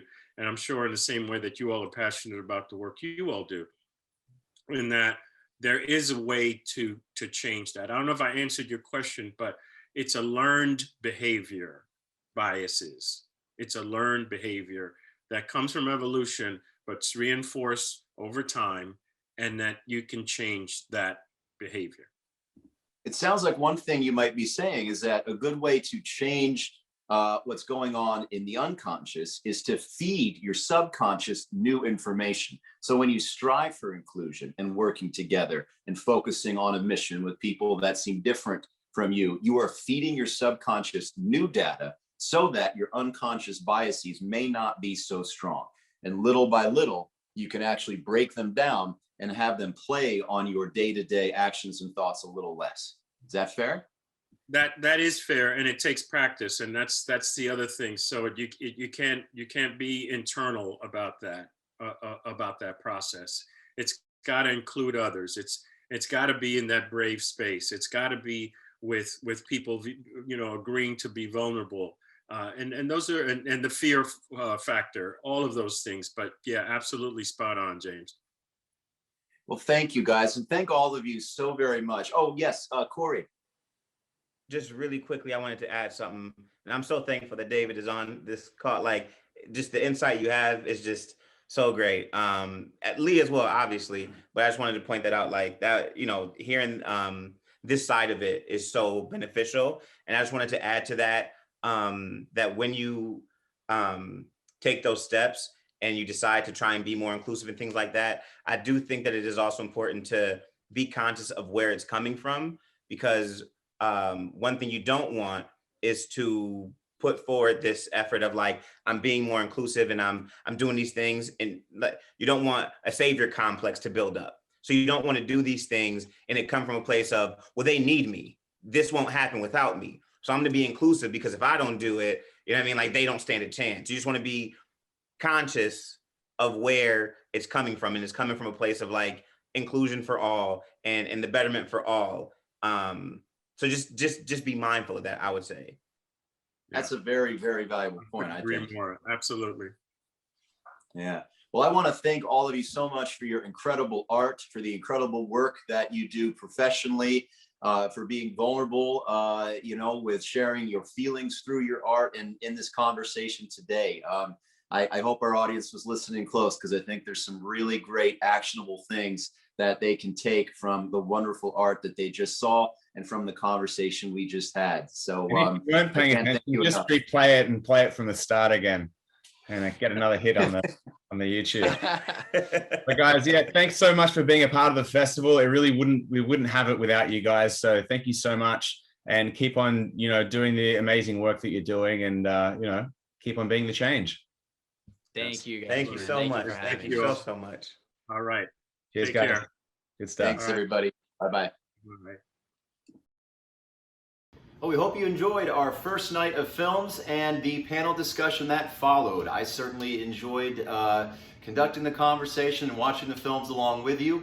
Not to worry, if you missed a film because maybe the pizza guy came during the middle of it, we don't want you to miss a single moment. So what we're going to do is we are going to keep this first night of programming up until the very end of our festival. We're going to keep it up until Wednesday night at 11:59 p.m. Pacific Standard Time. So if there are other films you might want to watch again or watch without the interruption of the pizza guy or maybe a precocious puppy, you can do so. We really look forward to seeing you tomorrow night. Well, that brings us to the end of program 1. Make sure you come back tomorrow where we'll dive into animal rights, the climate crisis, environmentalism, and more. Now, go out there and #BeTheChange and let us know about it. See you tomorrow, where James will hopefully not be wearing his high school prom tuxedo. Seriously, bro, I'll buy you another one. Actually, no, I won't do that. Very funny, Andrew, very funny. I got one word for you, brother. Armani. I'm waiting. All right, till tomorrow, everybody. Goodbye.